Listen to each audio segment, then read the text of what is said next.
This podcast is brought to you by JList.com. JList.com has snack boxes each month. JList assembles the best and trendiest candies and snacks from Japan and will send them right to your door. Traditional treats, trendy snacks, even convenience store exclusives, they can all be within your reach.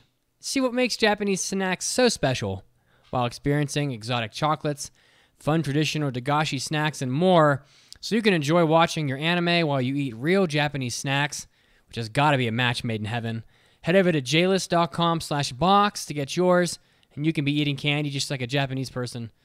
Again, that's jlist.com/box. This podcast is also brought to you by Bookwalker. Do you have a craving for manga or light novels? Head over to Bookwalker to check out their large selection of digital manga and light novels. They also offer you a free book once a month, so you can use their coin reward program where every purchase gets you closer to receiving a free book. Lots of free stuff over at Bookwalker. They want to make your reading experience even better. So go over to global.bookwalker.jp and sign up. And when you do so, you can use the promo code AAAPOD to get 600 yen off your first purchase, making your first selection likely very cheap. Again, that is AAAPOD over at Bookwalker when you make a new account. And now let's start the podcast.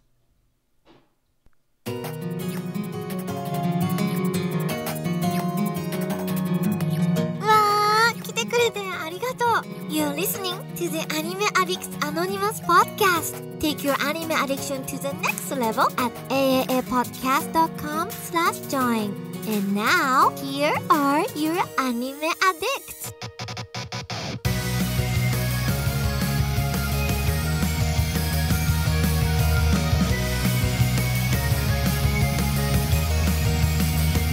Hey guys, welcome back to the podcast, the Anime Addicts Anonymous, and we are at episode 504, where we're dedicated to making your anime addiction worse.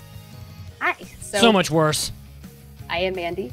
Hello, welcome, and I am joined by two other hosts today. We're missing Enzo again, sadly. Oh no. But why don't you guys introduce yourselves? Hi, how are you doing?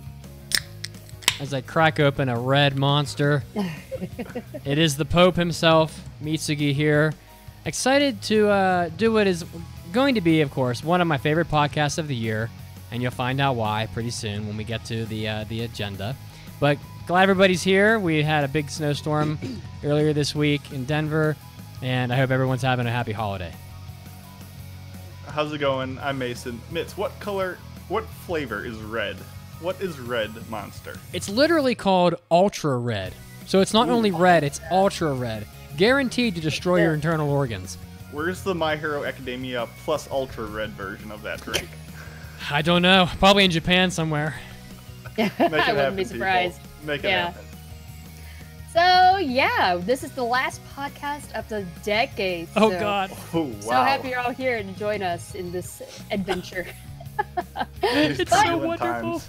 Yeah, we have a lot coming up today. Of course, follow us on all of the social media accounts. Follow Twitch, Facebook, Discord. You can find links on our website. That's right. You can join up and get all this kind of bonus content that we provide. Hentai episodes, hobby addicts, after parties. We have so much going on. Today we talked about a lot of movies that we all saw today on Hobby Addicts. And The Witcher. We talked about The Witcher. Great, and we have a hentai episode coming up later on, so if you sign up on our website, you can get all that bonus stuff. And we also have a lot of stuff on our Discord, a lot of clubs that you can join. Mason, what's going on? Yeah, so first of all, with the Anime Club, we have the discussion on that. January 15th at 10 o'clock Eastern Standard Time, we're watching the whole first season, all 24 episodes of Durarara. So get in there, get on that. We also have list season is still going on. You have a little bit more time to put in the awards for the Discord superlatives. The best of 2019 is going to be out soon. The Family Feud, if you want another one of those episodes, the link is still up and going.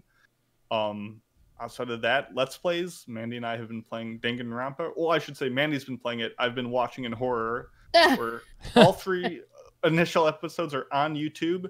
And we're about to get to our first trial in part 4, so look out for that. Yeah, we planned on playing this week, but unfortunately, due to holiday season, we kind of had to push that behind. We might have to push it behind again this week. I don't know. We'll have to see what's going on. We'll see. We'll make something happen. But get excited. It gives you time, if you have not been keeping up with it, to catch up and get on that saga. Sorry, I just choked on nothing. It happens. Anyways, we also have my manga club. We're still reading Steel Ball Run. Come on January 8th to come and discuss that on the Discord. And that is open up to anybody. We're reading 4 volumes of Steel Ball Run. So yeah, join up. You can find the chapters in our Discord on the pin notes for Manga Club channel. So today we are doing the Winter 2020 anime selections. Get hyped. There's stuff. I love it. And we'll also be doing a review of Maidens In Your Savage season, which was one of Mason's picks. Was it from summer? It was from fall. Was it fall? Maybe. No, it was summer. You are right. I am wrong. But it was my only pick from that season. I put all my eggs in that basket. So we'll see if it paid off. I always get confused. Alrighty. I get confused because the winter season starts in January. And I always think, like, to me, we're already in winter. But Yeah. so I'm thinking, last season was fall. But in reality, it wasn't. It was actually summer. So I barely even know what year it is anymore. I don't either. I don't even know my name. So also, one more quick note, guys. We're going to be opening Anime Oscars activities pretty soon. So I'm going to be sending out the invites to the other podcasts to get the initial lists built for the nominees, and then we'll start the voting. So just to let you guys know that that's eventually going to be coming up probably in the next 2 weeks or so for you guys. So just a little tidbit. Awesome. With that, are you guys ready to go into big news? Oh, yeah. Let's do it. おー、大ニュースです。It's time for big news of the week. Big news and some big polls as Funimation opened up their... Everybody's doing like the decade thing. Mm-hmm. Everybody. Yeah. So, and we're going to have another conversation probably about the Crunchyroll Awards. It'll happen in February. But Funimation opened up a Anime of the Decade voting amongst their fans. So it's a fan vote. And I do appreciate the way that they did this. There wasn't, to my knowledge, like a best anime. Not that I saw, at least. They broke it down into different like genre types. So there's best shonen, best shoujo, sports, sci-fi, isekai, et cetera, et cetera. So thought we could just run through these and share our thoughts. And there's of course runner-ups for each of them. And if you go to the website where they posted the poll results, there's always like a little link you can click that'll give you the runner-ups. But best shonen of the decade, I mean, I don't think it's all that shocking that My Hero Academia won the best shonen of the decade. Anybody especially surprised by that? Yeah, when Hunter x Hunter was in this decade. Oh no! Unless people forgot about it. maybe they didn't think it was in this decade. But... Well, the runner-ups were Attack on Titan, Demon Slayer, Hunter x Hunter, and JoJo. Oh. So, sad. Yeah, I mean, I feel like. So just off the top, I feel like that these polls have a very heavy recency bias. For sure. You know, Absolutely. So people probably vote and they're like, what did I watch last week? Oh, I watched. Yeah, exactly. Yeah, I watched freshest in my mind. I watched My Hero, or My Hero's coming back, which it is. I'm not sure. I think not next season. I don't think, but the following season. And it's like, so I mean, Hunter x Hunter, fantastic, but people got to go all the way back to like 2011 to remember this Hunter x Hunter. So, Gotta watch all those episodes. It's so good. It's just too high a barrier for entry for. I don't want to hear anything about all those episodes where I'm watching Gintama. Hunter x Hunter is by far the best on this list. I'm not surprised Aka won, but it wasn't the best. That's Quick. okay. It's so popular, though. I'm not surprised at all. Exactly. Yeah, quick side note. So last night I was at a Japanese arcade here in Denver, and I won a gacha. I won a UFO machine on the second try, and I won a Deku figure out of it. I won't go into like how the machine was set up, but now I apparently have to watch My Hero Academia because I You have to because you got a figure. No, because the lady friend is like, it's like, oh, you haven't seen it? We should watch it. I'm like, oh, well, I kind of was meaning to watch it anyway, so I'm gonna get roped into that. But best shoujo of the decade, I feel like I was a little surprised. The best shoujo of the decade was Fruits Basket. I'm not surprised because we don't get much shoujo at all. It's so rare now. And the other ones that are really good there's a lot of barrier for entry. Like Chihaya Furu, a lot of people, I feel like the majority of like anime fans are not gonna want to watch a show about Karuta because there's too much there. Like you need to know more about or have a wider interest in Japanese just traditions. I feel like there's a larger barrier to entry there than Fruits Basket. Man, I don't know what you're talking about because Chihaya Furu is a sports anime. Yeah, that's it. It is. That's why that shoujo sports combo is just too hard for people to. Yeah. The seasonings don't work well it's together. Too hype. Except they do because they are the best. Oh, it's so good. And also, like Princess Jellyfish, I hardly hear anybody talk about Princess Jellyfish. I love that series. I thought it was fantastic. It might be a little bit more josei than shoujo. I can't remember if it was a shoujo beat or not. There's a lot of shows that I was talking about. We'll get to it in the sports thing, but I think there are shows that are better shoujos than Fruits Basket, but aren't better. Like there are a shoujo genre, but they're not a better shoujo than Fruits Basket. Yeah. Like Fruits Basket encapsulates like what that genre is better than some of the others.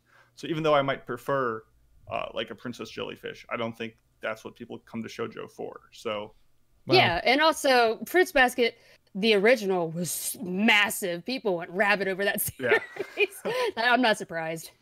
I do enjoy these polls though because they're like a reminder of what has come out, in the last decade, and they're actually. I hear your point about there not being quite as many shoujo shows, but there were some good ones here. So like Banana Fish is listed as a runner-up. Although Banana Fish, it's not really shoujo, is it? Isn't that more? That's more josei, I think, right? I would think so, but I can't remember what magazine it published in. It just strikes me as being too adult for shoujo.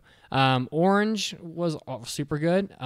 The show that I thought would win, actually, Madoka Magica is a runner-up, and now that's on the runner-up list, I'm kind of surprised that didn't win. And then Yono of the Dawn was a runner-up. So, best sport of the anime, no one really ought to be all that shocked that it was Haikyuu. Mm-hmm. So, I mean, but I looked back and I thought, was this a strong decade for sports shows? Was it?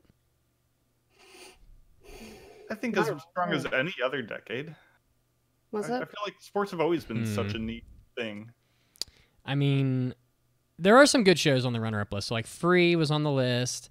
Kuroko no Basuke was on the list, of course. Megalobox, which is like, I mean, I guess it's sports, but I mean, and then Yuri on Ice, which kind of surprised that didn't win. But I don't know. Like I guess when I think of sports shows, I'm usually thinking like shonen sports shows, like Ippo or Major, like one of these. So I don't know, but there were a lot of sports shows that could have been a runner-up that weren't. But I'm glad Haikyuu won. It probably deserves it. I'm not disappointed or surprised. So I think it probably deserved it. And if this had been in a prior decade, like if it had been like the 2000 to 2010, it might have won also. So, best sci-fi of the decade was Steins Gate, and going way back to 2011. So I don't know why we couldn't have given Hunter x Hunter that treatment. I know, right? But Steins Gate won best sci-fi of the decade. Attack Steins on Titan Gate also had Zero come out recently too, and visual novels as well. So they're calling Attack on Titan a sci-fi. That's a bit of a stretch. I didn't really think Attack on Titan was sci-fi, but it's in the runner-up list. And Dr. Stone, which is definitely a shonen show, Psycho Pass, and Sword Art Online were the runner-ups. So I would call almost none of these sci-fi. Psycho Pass is sci-fi, is it not? It's more so than the others, but I would still say it's more of a. I don't know. I feel like it being science fiction doesn't play into the themes. And the problem with sci-fi, as I note every year when we do our Oscars, is that I feel like there aren't that many. Like I feel like there just aren't that many sci-fi shows. There's a lot of fantasy lately, but not a lot of sci-fi. So, and then best isekai, which is a great category to have for sure, is Konosuba, won best isekai. of the decade. And the runner-ups were Overlord, ReZero, Shield Hero, and then Sword Art Online again. So there was like people got really pissed off on Twitter yesterday because Demon Slayer won Best Animation, and I didn't. And like I initially thought that they were saying that Demon Slayer won Best of the Decade, so then I flew off the handle. But then it was just the Best Animation, and then I wonder why people were so mad about that, because Demon Slayer really did look, it really was stunning to look at, and it was very recent. So I mean, are we shocked at that at all? I mean, I don't know. Like, yeah, I agree. Best anime of the decade would have been weird. When I went back and saw animation, I was like, I don't know. Demon Slayer's animation was pretty fucking good, guys. it was I real will good. say the runner-ups here are a much better selection. I feel like they're way closer between Attack on Titan, Mob Psycho, One Punch Man, Violet Evergarden. Like, all of these easily could have won. I definitely, I saw a lot of people saying Violet Evergarden should have won. Yeah, I don't know. It's a hard, I don't know. They're just so different. Like, Violet Evergarden is gorgeous. Did you think it hit the animation highs that Demon Slayer did, though? I would say if I was being nitpicky, I would say Violet Evergarden looks phenomenal, but it doesn't move phenomenal. That's what I was thinking. thinking. It still has a stiffness to it that the fluidity of like a Mob Psycho or Demon Slayer has. So agree. I mean, best looking, probably Violet Evergarden, but as you said, That was pretty much it. I mean, there were a few others, like Your Lie in April got Best Romance. But, yeah, I don't know. It's just kind of nice to have these recaps and then to be reminded of all the shows that were runner-ups. And I like that because I, as I always say, I worry that people don't go back and they don't watch things that came out, 5, 6, 7 years ago. And so when you watch, and when you see a shonen of the end of the decade category, you're like, oh, My Hero Academia won. How great. And then you see, oh, Hunter x Hunter, like, what is that? And people look at the runner-up list and they see Hunter x Hunter from 2011, and then they go back and they watch Hunter x Hunter, and then, people get like, it almost acts as a really tight list of the best anime that came out in the decade for you to go and just watch all these quote-unquote recommendations that were made. So, I don't know. if you listen to this podcast, though, and haven't started Hunter x Hunter by now, I mean, yeah. What are you doing? What are you doing? You're not I really only listening. bring it up every single episode. It's ruined my life, guys. Where's that Hisoka dick light that you have? He's on my shelf. He's next to Rohan now. I have Rohan now on my shelves. They're buddies. They're best friends now. Yeah. Plotting very horrible things together. Debauchery. All right, well, let me shuffle us over into the next segment. How about that? It's time for hot new anime releases. So first up, we have Beastars getting a second season. I think it was announced at the end of the final episode of the first season. And I haven't got to the end of it yet, but boy, am I digging it. So I'm super glad to hear it. Yeah. Have you finished it yet, Mandy? I'm caught up. I haven't watched the last episode yet. But I'm loving it so much, though. I mean, I don't know what more to say. This is what I always call the Arthur, but in high school show, where you get all the anthropomorphic animals with just the psychological drama that is just so good. I'm so enjoying it, and even though I haven't finished it yet, I'm excited for more already. Additionally, we have the manga Moriarty receiving a TV anime adaptation, so I'm guessing it's just more Sherlock Holmes-esque stuff going on. I don't know. People love Sherlock. Love Sherlock Holmes. They love it. But a focus on perhaps the sworn enemy, the big bad. Moriarty? Yeah. So I think we had Kabuchiko's Sherlock last season. We've got another Sherlock Holmes-esque one later this episode that I'll talk about. So, I mean, it's just a formula that is inherently interesting. It's just a matter if they can knock it out of the park. So there actually used to be a musical adaptation of this manga that was back in 2018. So it's had some popularity. So I don't know. We'll see how it goes. And there were so many new anime sequels announced and just new shows announced that it's pretty much like almost all of both news breaks. So if you're interested in like all of the smaller shows that aren't like huge front runners like Beastars, for example, there's a lot of that in the news break. So you can kind of head over there to get that sort of fix if you're kind of curious about what's coming up. So, all right. Trivia, what's going on? Oh, that is me, guys. I'm so sorry. No worries. I'm so used to Mason handling trivia.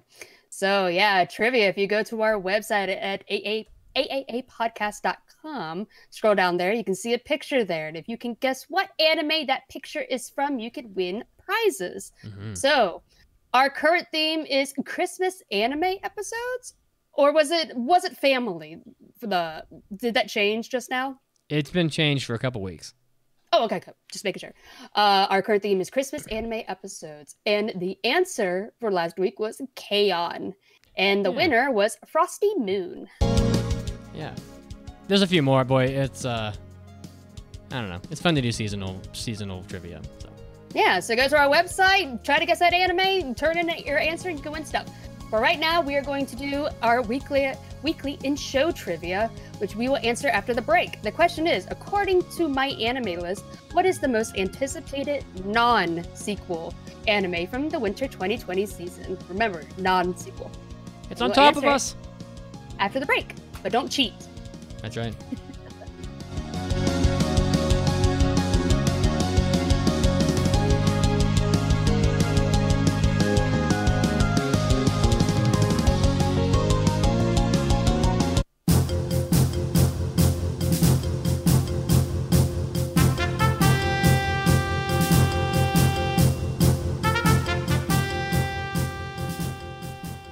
Hey, all you anime addicts, Mitsuki is here, and I'm once again bringing you your first dose of anime news, starting off with the Crunchyroll Awards. The Crunchyroll Awards are going to be happening this year on February 15th.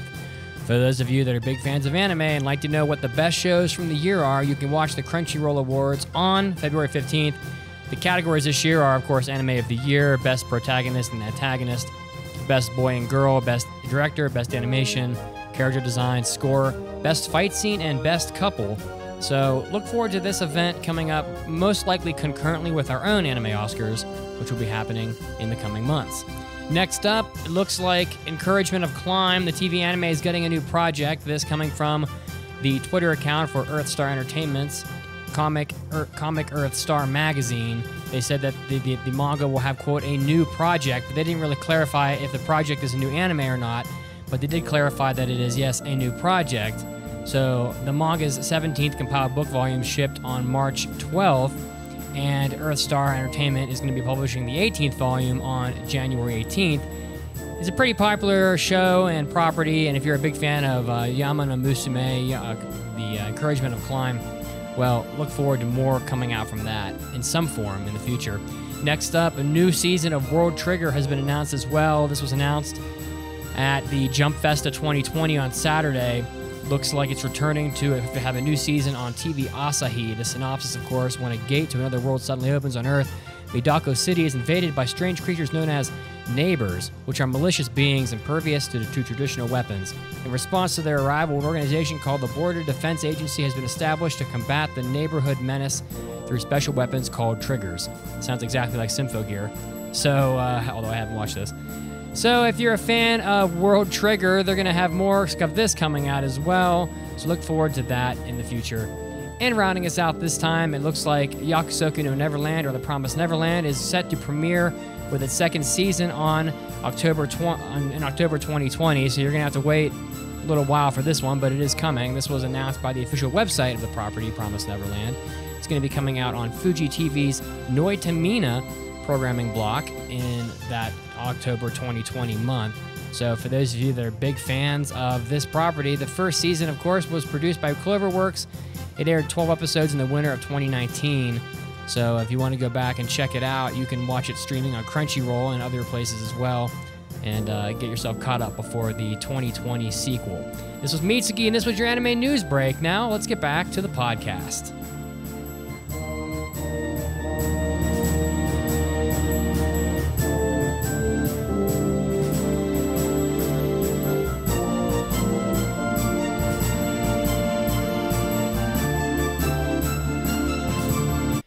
Anime Addicts, the AAA podcast, is always trying to bring you new and exciting ways to enjoy our content, and now we have an exclusive member-only RSS feed on the site that is going to let you access our hentai episodes, our Hobby Addicts, and our After Parties episodes, all from your favorite mobile apps. That's an additional 8 episodes of content per month just for you, and you can listen to it through Apple Podcasts app, you can listen to it through Podcast Addicts, Pocket Cast, Overcast FM, Downcast FM, etc., onward and onward. So many mobile apps for you to choose from. If you were holding back on supporting the podcast because you didn't like listening to our extra content through our website, now you can get it and listen to it the same way you enjoy all your other podcasts. So pitch in, help out the podcast, do a good thing, and enjoy all the extra content we have for you. Just go to aaapodcast.com/join, support the podcast, Merry Christmas, and you will get all this extra content and an exclusive member RSS feed for you to enjoy. That's aaapodcast.com/join, and support the podcast. この番組は JList.com の提供でお送りします。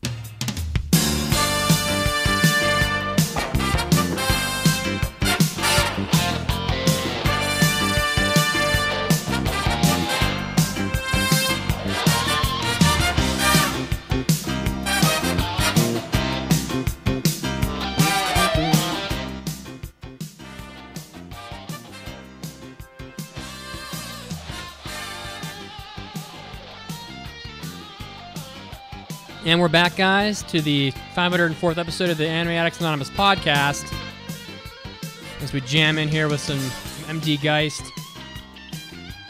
We had some trivia for you. According to My Anime List, what is the most anticipated non-sequel anime from the winter 2020 season? It's actually a lot harder of a question than you might expect. Plunderer, with 2 ERs on the end, is the most anticipated non-sequel, Plunderer.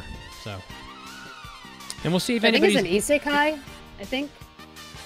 I don't know. We'll see if anybody picks that, as we are about to do our winter 2020 picks in just a few minutes. But first we have the Manga Minute with Mandi. Are you ready to recommend some great manga to people? Let me get rid of my ferret. I was gonna say Mandi and special guest. Bye ferret. I'm ready. All right, let's get to it. And now, let's take a minute for the Manga Minute with Mandi. This is Mandy's Manga Minute, where I take a minute to tell you about a manga and help you find something new to read. This one is called Saint Young Men, and it is sponsored by Bookwalker. You may have heard about this before, because I feel like it's a very popular series. But Saint Young Men is a slice of life, or divine life, tale of Jesus and Buddha as they try to experience the modern world, in this case, Japan. The manga places a funny twist on religion, attitudes, culture, and customs in Japan through the eyes of Jesus and Buddha. You see Jesus and Buddha experience Asakusa. Did I say this? Asakusa? Yeah, Asakusa. Yeah. Okay, good. Public baths, theme parks, and the internet. Throughout the manga, we get a little history of their divine greatness, only to see their apparent insignificance in modern Japanese society. Suffice to say, before people can recognize that they're actually Jesus and Buddha, people think of them as someone who looks like Johnny Depp or a guy with a button on his forehead. For real. Saint Young Men is a comedy slice-of-life manga written and illustrated by Hikaru Nakamura. And she is also the mangaka behind Arakawa Under the Bridge. So if you like the comedy in that, you'll probably like this one as well. There is currently only 1 volume available in English, but the series is still publishing, with 17 volumes currently available in Japanese. The English versions are printing in these 2-volume hardback volumes, and they're really nice. The series has also generated a live-action series, 2-episode OVA anime, and an animated movie. I found this first volume to be just so funny and charming. The story is very simple, following these 2 religious figures as they try to blend in with modern society and try to live everyday life of people in Japan. And the comedy is neither a criticism or a stab at religion at all. It's just centers more on observational humor. And there's some hilariously sweet encounters, such as Jesus trying to learn how to swim because he can only walk on water. Oh my god. Or such as Buddha taking extra long showers because he's just minutes away from enlightenment. But the chapters also end with a list of notes in case you don't understand some of the references in either religion. So while it's also a very charming look at how religions come together and live in harmony, you also learn a lot about other faiths. And so if you like maybe Monty Python type humor and you're not offended by religious comedy, then definitely give it a shot. I love this first 2-volume book, and I definitely plan on reading more. I had a lot of fun with it. I love Monty Python. I love Arakawa Under the Bridge. Yeah. So I might have to check it out just because of that. And also, this was sponsored by Bookwalker. So if you thought this is interesting and something that you would like to look into, go to global.bookwalker.jp, use our promo code AAPOD.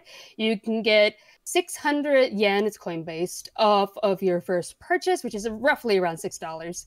And yeah, you'll be helping out the podcast, helping out this Manga Minute, and getting some books. So go buy something and find something to read. It's like everybody wins. Bookwalker gets a new customer.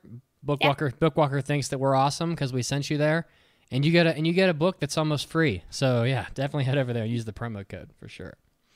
Yeah, and you can use it on anything in the store. It doesn't have to be this book. So sure. All right. Well, it's time for the most epic drop in the arsenal. Are you ready, Mason? Always. In the game of waifus, you either win or you are late to anime school. Cake will be thrown, ice cold tea will be served. Who will be top in the class and who will be flunked in Mason's Waifu Wars? You just need a little bit of time to give it that resonance as it fades out. Ooh, welcome again to the final Waifu Wars of 2019. As you know, in December we've been doing, in honor of the lists that we have going on, we have, we ranked the top waifus from each series. We did How Heavy Are the Dumbbells You Lift. We did JoJo's Bizarre Adventures. We've had all sorts of good topics. But this time, we're going to quickly run over our favorite waifus of the year. And if you don't like any of these picks, well, you're in luck, because that's what the polls are for when we release them for the Anime Oscars period, where you can tell us what your waifus were. So we kind of just really quickly threw together our top 5, plus or minus some honorable mentions. So I figured we'll just run through that at whatever speed we want. So I guess we'd start with honorable mentions. These were just some that were, amusing, great characters that I loved, but not enough to be top tier waifus. So I had, for example, Hijiri from Outburst Dreamer Boys, aka just an excuse to talk about that show some more. Oh, it's so dandy. Did you finish it? Yeah, I did. It's funny, wasn't it?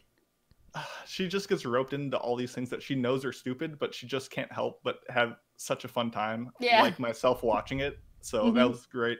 Nanako from Senryu Shoujo. That's the short anime where they I forgot! The haiku-esque, or not haiku. Yeah, they're not haikus, but you know what I mean. It's but it even warmed my icy heart. And it was adorable. I didn't think that was possible.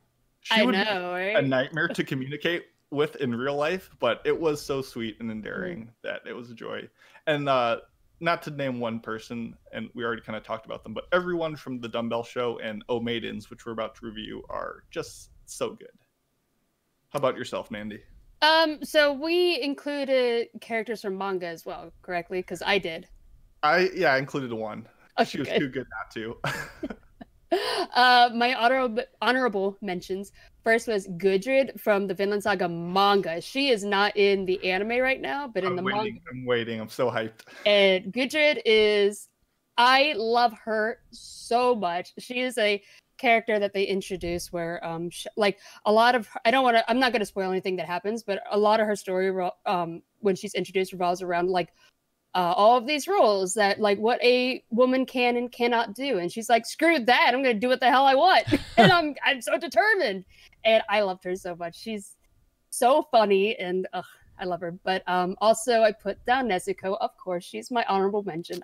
She's so adorable. I can't wait to see more of Nezuko, because all the little adorable things she does in the background are so cute.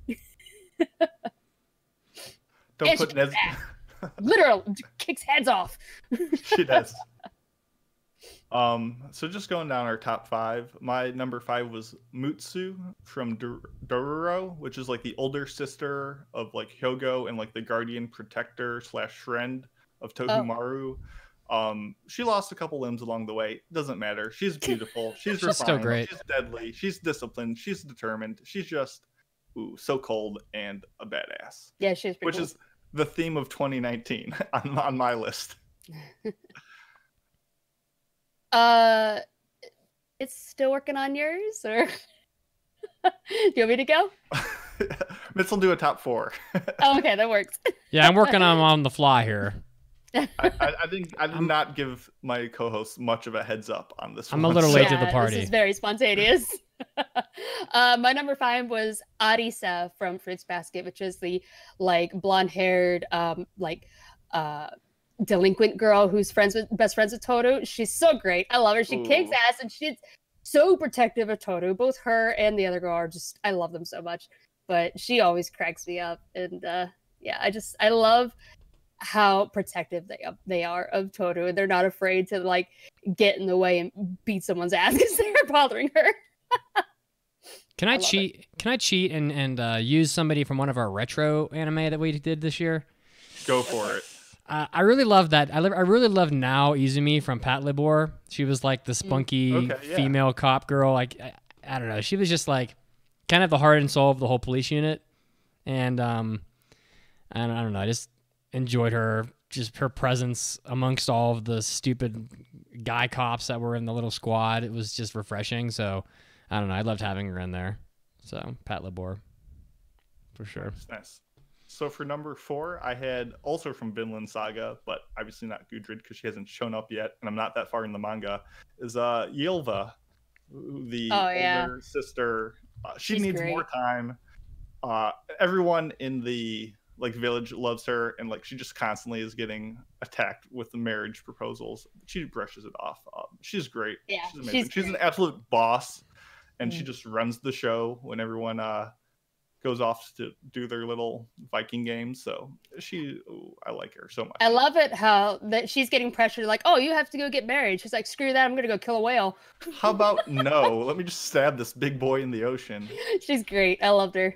Like she just puts on, like, it's obvious that no spoilers, but things happen that are very hard for her, but she is so strong. She's like, I'm like, yeah, it does bother me and I do get time for that, but I need to be strong for my mother, and I'm just gonna do all of the housework, everything.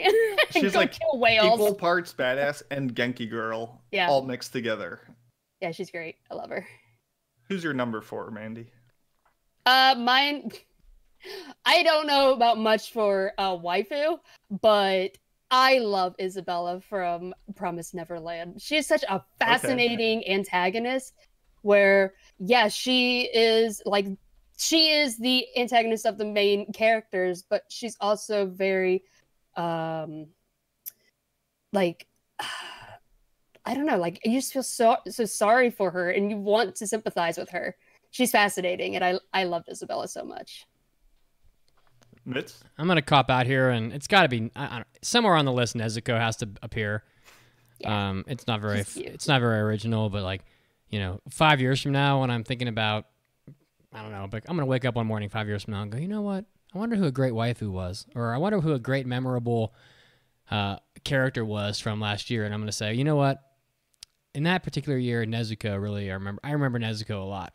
Probably because she had that weird bamboo scroll in her mouth the whole entire season. But yeah, I don't know. She's just so cute. She's just awesome. So can't argue with that. You really can't. My number 3 and selection from a manga, only because I read it this year and it's still publishing, so I'm counting it, is A Mirror from A Bride Story. I know it's not an anime yet, but her love for pomegranates is pure. Oh. And the scene when like her husband like coughs once and she like drifts around the corner to like care for him is the sweetest thing ever. And I love her sense of patterns and textures and design. And she's tall and she's amazing. And she's bow girl. She is a bow girl. I love my bow girls. Any character with a bow.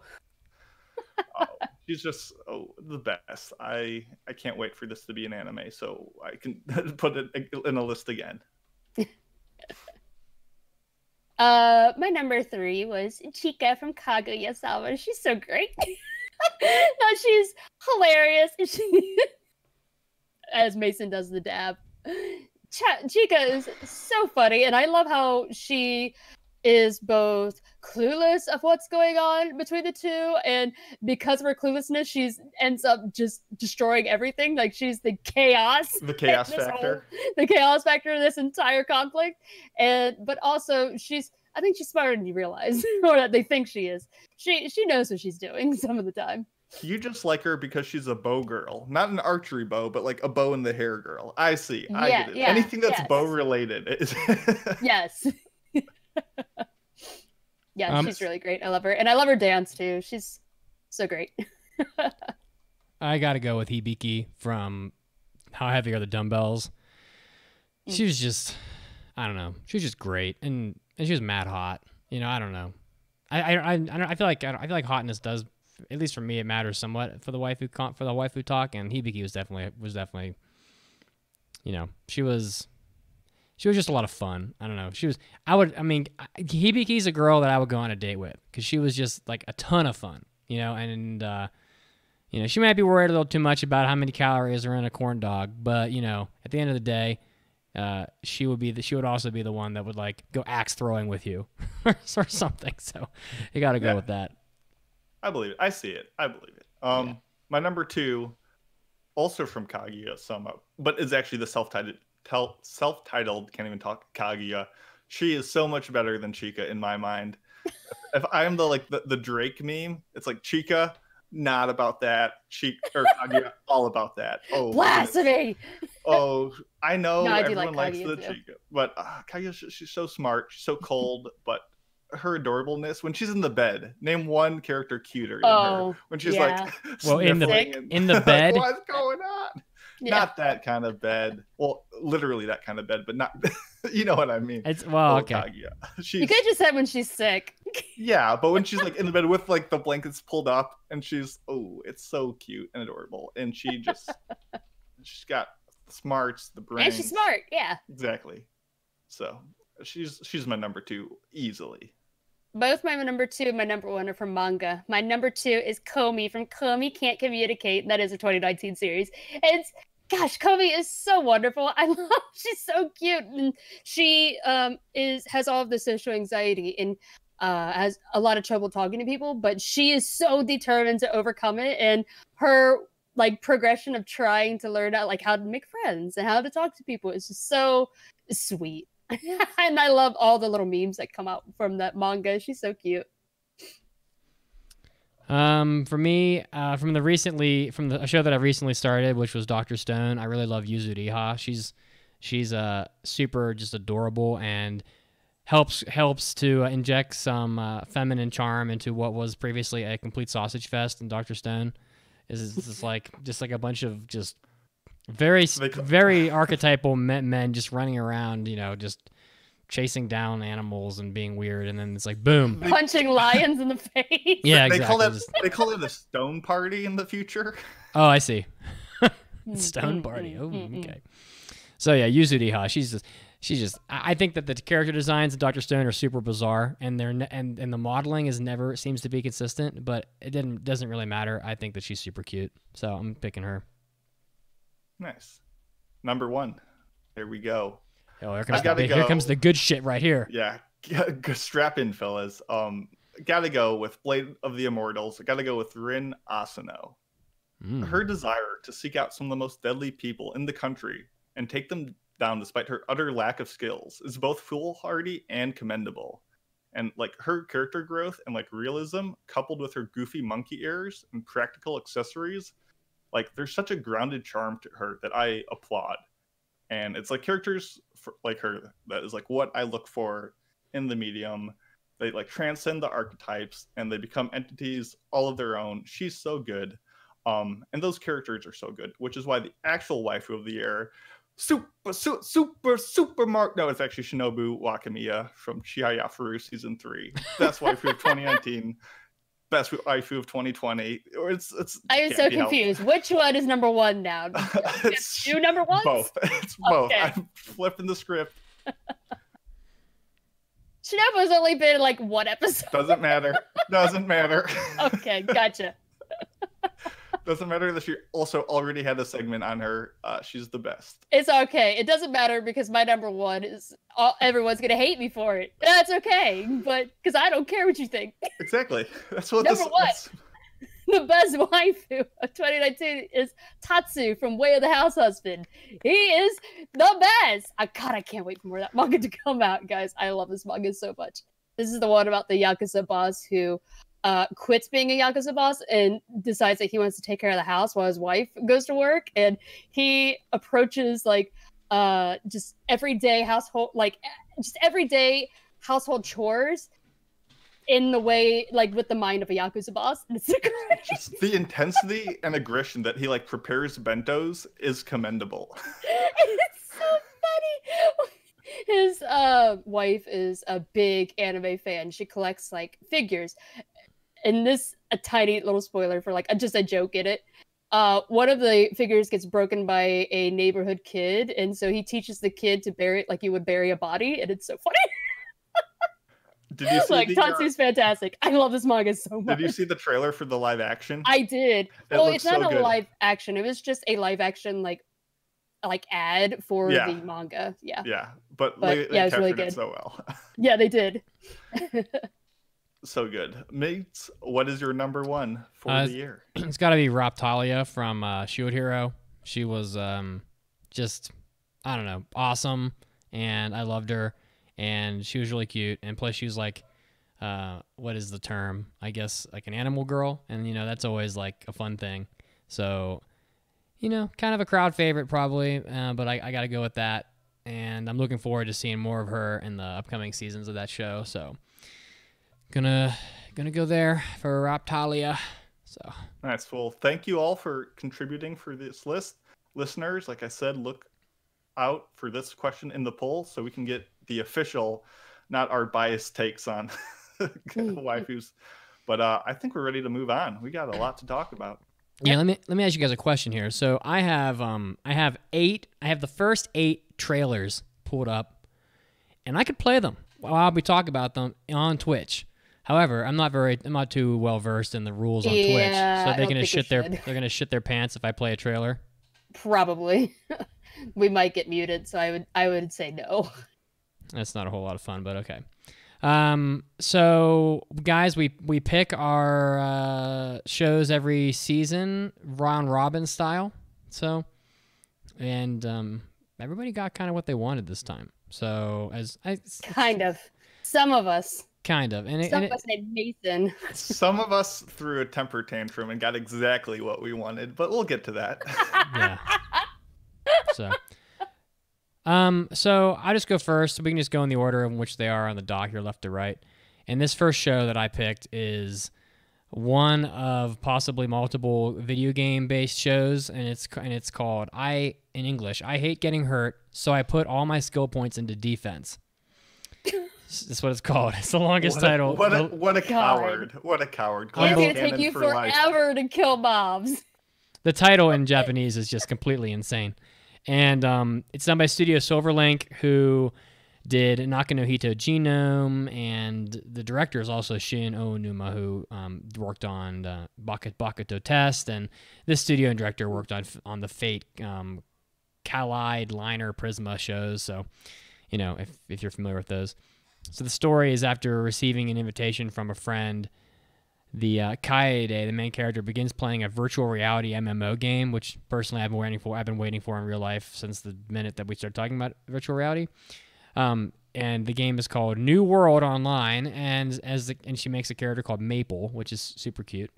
And she has no knowledge of the game, but she puts all of her stat points into defense, so she's really slow and she can't use magic, and she gets attacked by everything, including like little rabbits, because she has no power, but she's pretty much indestructible. It has a skill called Absolute Defense due to maxing out her defense stats.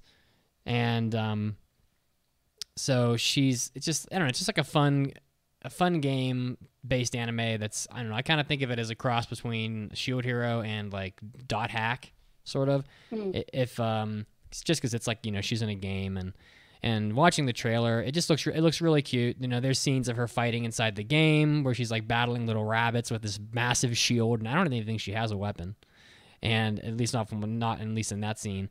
She's really cute looking, and the world is fun. You know, they're like teleporting in and out of different scenes to go on little adventures, and it just seems like a really enjoyable little show that, you know, if you're into those shows where a character is playing a game, like where they're playing a game and then they kind of see them, you'll see them out of the game and inside the game as well. You know, maybe they're outside the game and they're talking about it.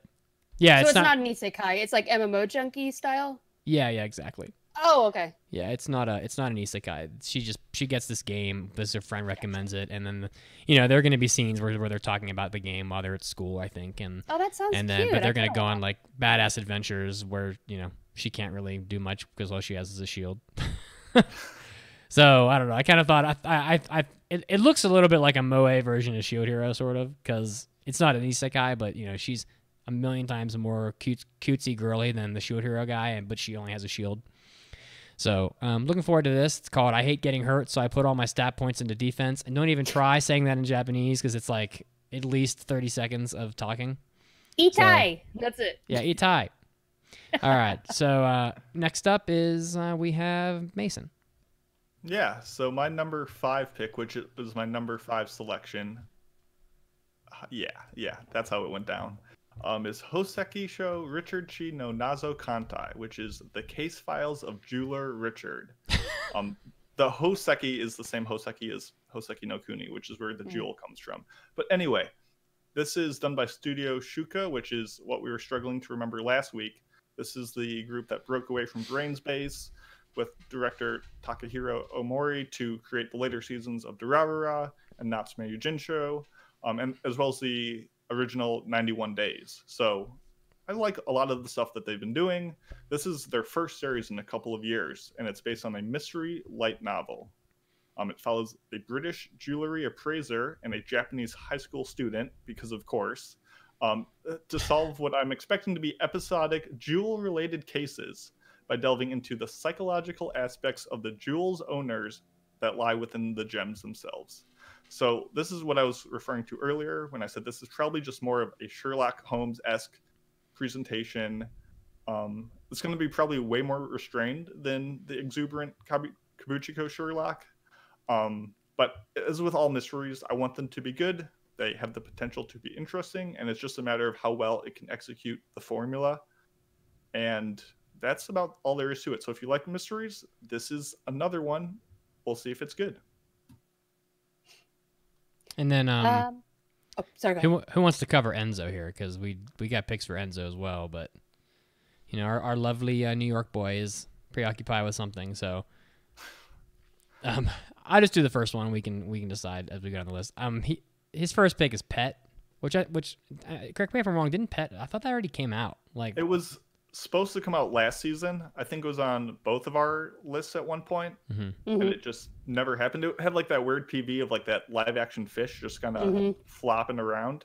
Yeah. So, weird. Yeah, I guess they just delayed it or something. I don't know the details, but it's Geno Studio who did Good Golden Kamuy and Kokoku, which were probably the two most recent things that people will remember it for. And the synopsis was. There are people who can get into people's minds and control their memories. This power is used to eradicate mysteries and cases, or worse, to assassinate. The potential of the said power is strong enough that it is able to destroy people's minds. However, it can backfire and eat up one's own heart. So, sounds kind of sci-fi-ish. I don't know, supernatural maybe. So, we'll have to see. And I'm glad it's finally coming out because I thought this was already. I was kind of surprised to see it on the list again, but. Here it is, Pet. So Enzo will cover that, you know, when he's able. So yeah, my first pick, which is actually my number 9. I had to go down pretty far. This one is called Boku no Tonari ni Ankoku Takaishin ga imasu. The Japanese or the English name of that is A Destructive God Sits Next to Me, and this is by ENT Squared. I don't really have much expectations for this one, but it is basically, it looks like very similar to Outburst Dreamer Boys, and that's why I chose it mostly. But it says that this kid named Seri Koyuki is just trying to live a normal high school life, but his other classmate Kabuto Hanadori is very delusional, and he gets wrapped up into all kinds of crazy adventures, like with fantasies. That he lives a fantasy where he believes he's a knight on a journey. So it sounds sort of like Outburst Dreamer Boys, where all of a group of high school boys who all think that they are in this fantasy world. I have no expectations for this because when I watched the PV, I was like, it doesn't look great, but I was hoping that it might be just as funny as Outburst Dream Boys, because I also thought that about Outburst Dream Boys. I was like, this looks awful. And then when I watched it, I was like, this is really funny. And also there are two seiyuu that I really like. Sakurai and Jun Fukuyama are in it. So I don't know. We'll see. We'll see what happens.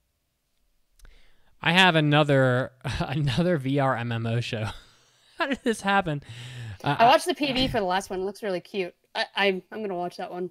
Yeah, well, this one is maybe slightly less cute. It's called Infinite Dendrogram, which is a very tough word. What the hell is a dendrogram? Is that a real word? Or are we making shit up here? Oh, it is a diagram that shows the hierarchical relationship between objects, most commonly used as an output from hierarchical clustering. Okay, whatever. So, Infinite Dendrogram is done by Studio Naz, who we'll probably remember that recently from Anglo-Moise and the Captain Tsubasa remake that we had a couple, what was it, 2 years ago? The director is Tomoki Kobayashi, who directed Akame ga Kill. It's another VR MMO show, which is bizarre that we have two of these. In the year 2043, the game is called Infinite Dendrogram. And in addition to its ability to perfectly simulate the five senses, along with its many other amazing features, the game promises to offer players a full world of infinite possibilities. And nearly 2 years later, a soon-to-be college freshman, his name's Reiji, is finally able to buy a copy of the game, and he starts playing. And he starts playing with his older brother, who is much more experienced than he is, and they go on adventures together. So, watch the trailer. Again, feels like Dot Hack to me. They're putting on giant VR helmets, and it's got a lot. I guess the difference is between this and the other one. This one doesn't look nearly as cute. The main character is a boy. There's a lot of talking animals, and I saw a talking rabbit. There was a black bear shooting a machine gun. I was like, okay. So, and it's based on a light novel. So, again, the second VR MMO show. I have both of these, so I'll have some point of comparison, I think. And again, that's called Infinite Dendrogram, for those of you that are into this sort of subject matter. Awesome. Were you going to say something? No, I'm sorry. I thought that we were on Enzo's. I was going to do Enzo's, but... I was going to do Enzo's too. I was just watching the PV for it. It was a big yikes. But we'll get to that. So I originally, when we ran the rolls for this picks, I got five of my picks were in my top 6, and I was an impudent child and was like, no, that's not good enough for me. I want better. So I was graced with all 5 of my top picks were my top 5. You're welcome. Knowing that I was, not going to steal stuff from some other people. So my number 4 pick and my number 4 selection is the follow-up to the incredibly relaxing 2018 Zuru Camp, which is Heya Camp, which means room camp. This is not the official Zuru Camp Season 2. This is a series of spin-off short episodes, which will probably take place in the club or the classroom, scenes similar to Season 1. I do not think this will have much appeal for those who haven't seen Season 1. Or offer more besides small weekly moe injections with an outdoorsy theme. I'm still excited for it. It's done again by the relatively noob studio C Station. Noob. And they haven't released what this will be on yet, but I'm assuming Crunchyroll as they've helped finance and license the first season. So it's not the same studio? No, it is the same studio. Oh, okay. Sorry, I didn't know who did the I guess I should have clarified that. Yeah, same studio as C Station. They just haven't done much else. So I'm guessing it's just more of the same of the characters we love with that outdoorsy, charm to it. If Delicious food. Yeah, delicious food. Rin just sitting by fires, but inside maybe, so maybe not as, grand or majestic, but we'll see. Oh, is it all inside the classroom? That's my guess. That's my gut. Because of Heya. And if the shorts end up being like drastically short on content, I'll probably just turn to my backup show, which is Smile at the Runway, which are also done by a new studio, which is Isola, which have had very questionable work in my eyes, but it seemed like an interesting premise. So that's kind of my backup if Heya Camp is just a little too quaint. So that's my number 4. I guess we can both tag team Enzo's number 4 because boy, oh boy, are we changing that around? Listen, Enzo told me, he said, pick them in order of popularity, but don't take anybody else's number 1 pick. So I just followed orders. But I watched the trailer and I don't really, I don't know. I don't know anything about it. I guess it says ecchi 18+, but.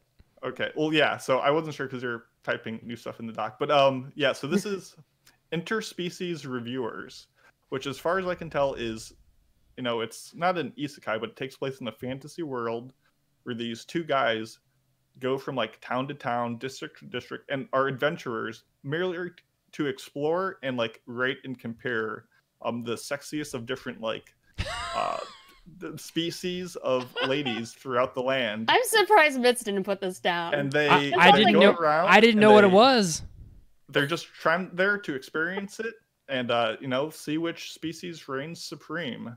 Oh my! It's will it be maybe the great succubus for waifu wars, but there's a lot of appeal for everyone. Highly edited with highly edited. This is going to be they're just going to re-release this soon after. I don't know if it's a short or not. It's done by Studio Passione, which did Citrus, which is about as non-hentai as you can get. Yeah, so we'll see if Enzo. I think out of all of us, Enzo or Mitz would be good to swallow that pill. So we'll see how it goes. But that was Enzo's number 4 pick through Mitsugi's insistence. I think that there's a 0% chance that Enzo will pass this show. However, I think that Enzo probably is more experienced in the subject matter than any of us. And it will be very fun to listen to regardless. God bless him. So, and you know what? I don't know. If he wants to trade with me, I'll trade with him. But yeah, but hey, they're throwing an awful lot of this like borderline hentai stuff out there every season now. So I don't know. There's a lot this season. This is the new trend of just releasing deceptive shows. It's like, oh, you thought it was anime, but haha, it's actually hentai. Yeah. So, okay, well, Ishizoku Reviewers. I like just the name Interspecies Reviewers. It just sounds naughty. It just does. So, anyway. Fun. My next pick is Oda Cinnamon Nobunaga. What the shit? This is the one. This is our Nobunaga anime where they are all reborn as puppet dogs. Are you happy now, Icy? Are you happy? Thank God for that. Icy is the one who keeps telling us to watch all the Nobunaga shows. This one, it's on the list. I'm so excited. It's by Studio Signpost. And it says that it is a one-of-a-kind samurai general reincarnated as a canine comedy.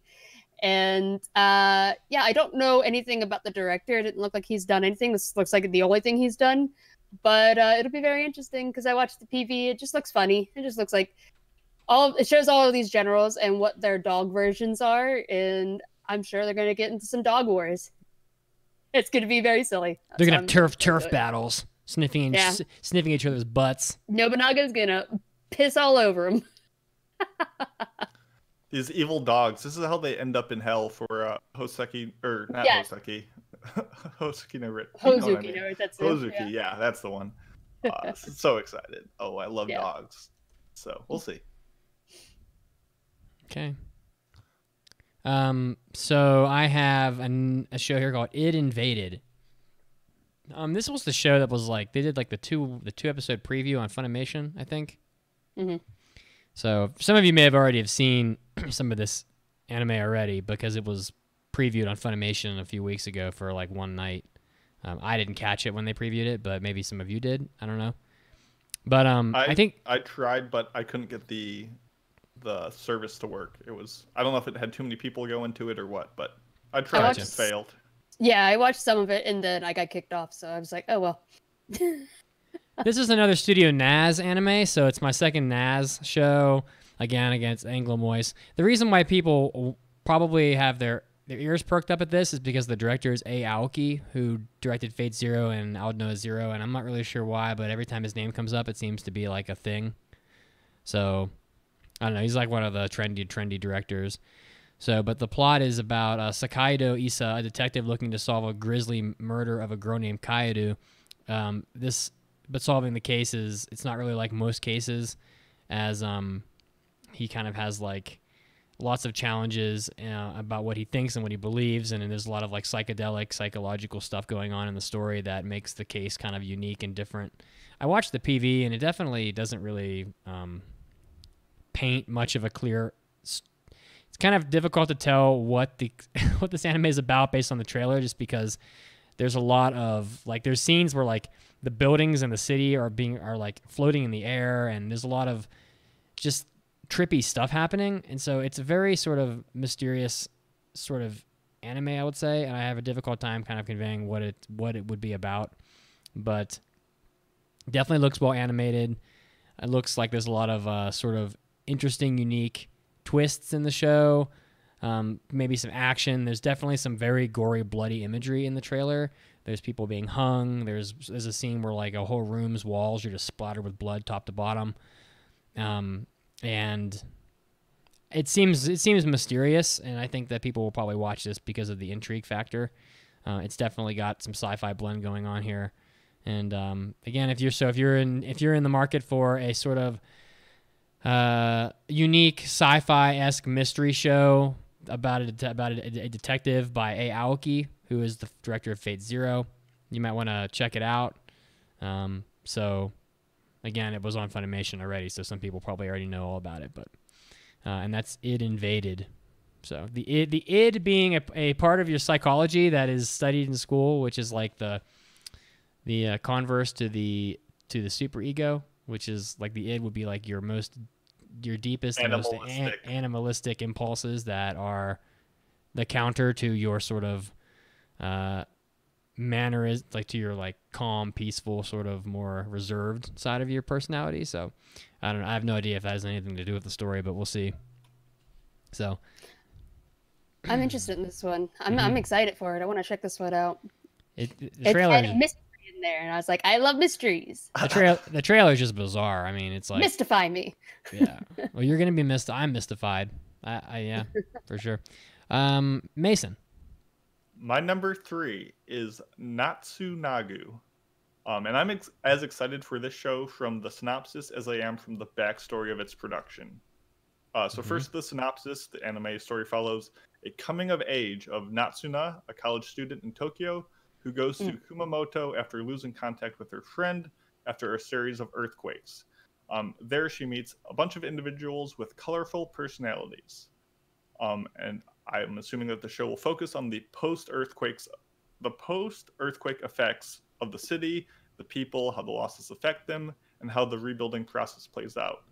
There wasn't a PV yet, but I absolutely adore the poster that they've released, which is like the graphical image on Mel. But what's interesting about this, the conception and production, is that this is the first full-core televised anime produced by a local government, as it's done by Kumamoto's own prefectural like government as the producer. And it features like a bunch of native residents as the staff and voice actors. And for those who don't know, Kumamoto is in Kyushu, which is the island way to the west and the way to the south of Japan, which was hit by a series of 7.1 magnitude earthquakes in 2016. Mm-hmm. So that's exactly what the show is dealing with, is kind of the post events of that. And the anime itself is intended to support the revival efforts that are still going on. So it seems like this could be a very personal take on a very realistic scenario. If it looks sharp and cool, it could be a very interesting thing. So one of like 2 series that I'm going to talk about today, which kind of I'm just watching half for the show, but half to see how it all comes together. So that's Natsunagu, and I'm curious to check it out because I also don't know much. Yeah, like I read that it was like, oh, local residents are like the voice actors and like this like they all work together on this. I was like, that sounds really cool. I originally had this much higher as like my number 2. Then I was like, there's no PV though, so I put it down a little bit lower. Oh yeah, I've got faith. I've got faith. Yeah. I'm guessing. I mean, it wasn't done in any of the same manners or with the same like intent, but like I'm sure they looked at Zombieland Saga and it was like, wow, look at like what interest that brought.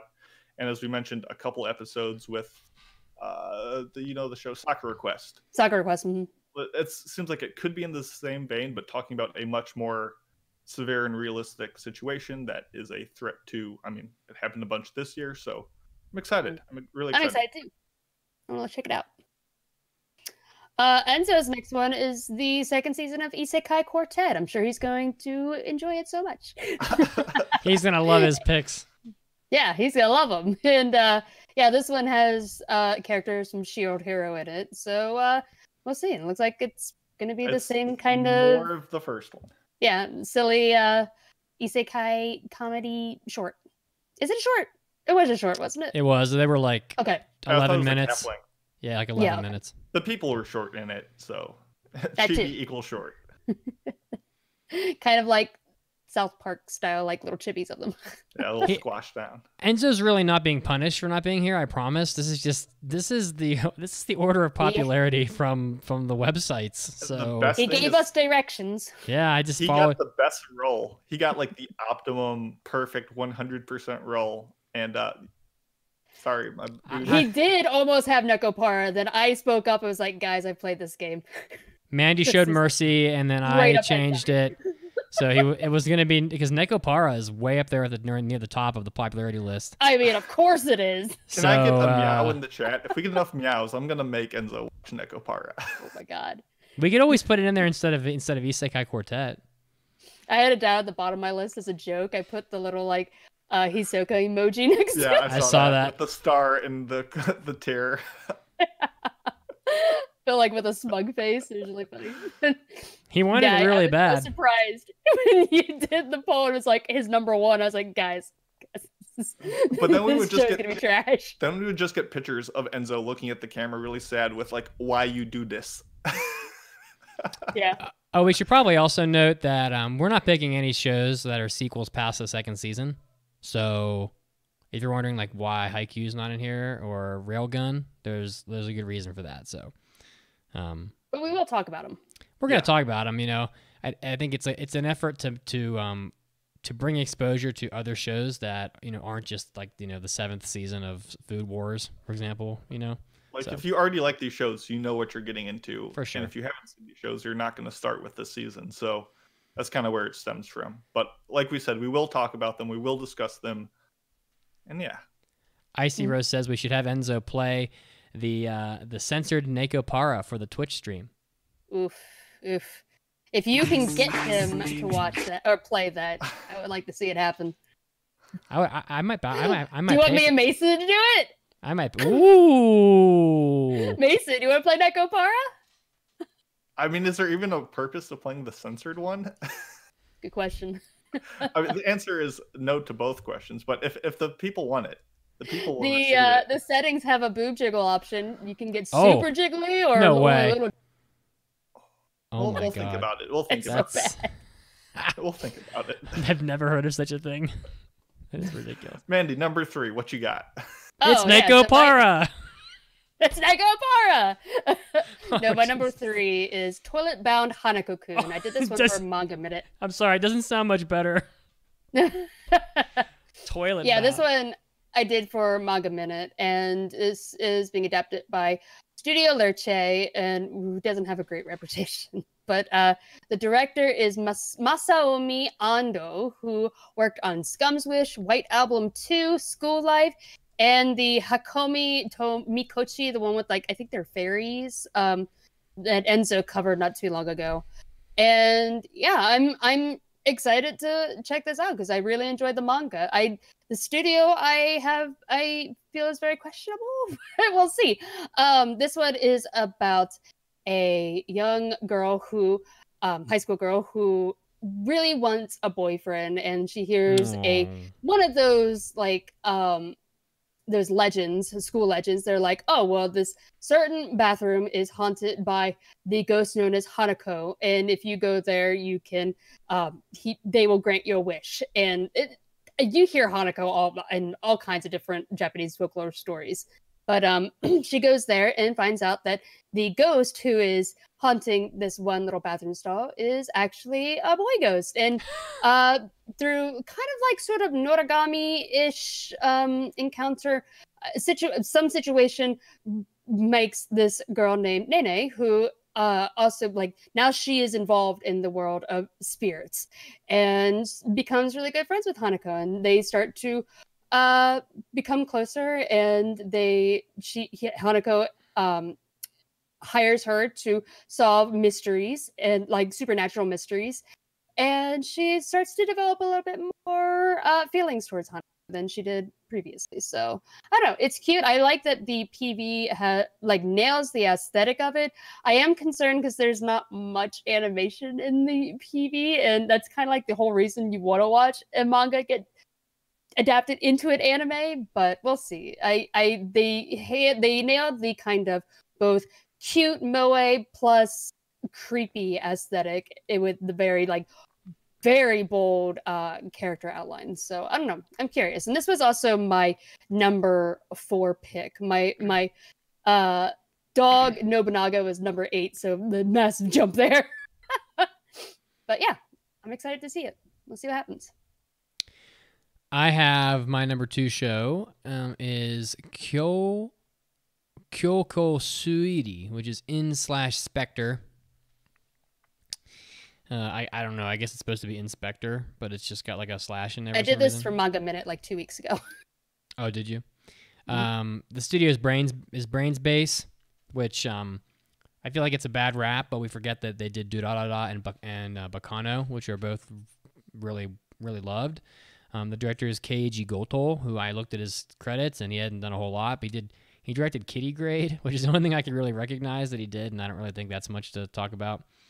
But at the age of 11, a Kotoko Iwanaga was abducted by yokai demons for 2 weeks and asked to become their god of wisdom. I think in the trailer she's described as having one leg and one eye. She's a mediator between the spirit and human worlds, and the girl quickly agrees, but as I just said, she loses her eye and her leg.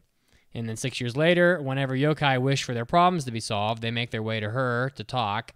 Meanwhile, there's a boy named Kuro who is 22 years old, and he has just broken up with his girlfriend. And after he fled alone when the two encountered a kappa, who we all know are like the demon like turtle dudes. I guess how spooky turtle butt boys. They have shells. Yeah. So he's seeing this as her chance to become closer with Kuro. Kotoko immediately makes an attempt to get married to Kuro, and however, she quickly realizes that there is something more to him. When with this knowledge, she asks for his help in solving various issues that are presented to her by the supernatural entities that come to consult with her. And I watched the trailer, of course, and definitely a very supernatural show. It's got the two of them sort of teaming up to solve, I don't even know, cases, I guess I would say. And it's I expect it to be sort of maybe not episodic, but maybe like short arcs. And the two of them are going to team up to sort of tackle all these little supernatural problems. So again, Mandi, as she said, did a manga minute on this, so maybe some of you have read the manga by now. And but it looks pretty fun, and the monsters in the trailer look really neat. There's definitely some pretty interesting looking, very intimidating looking monsters. So if you're a fan of supernatural and monsters and that kind of stuff, maybe mysteries, you'll probably want to check this out.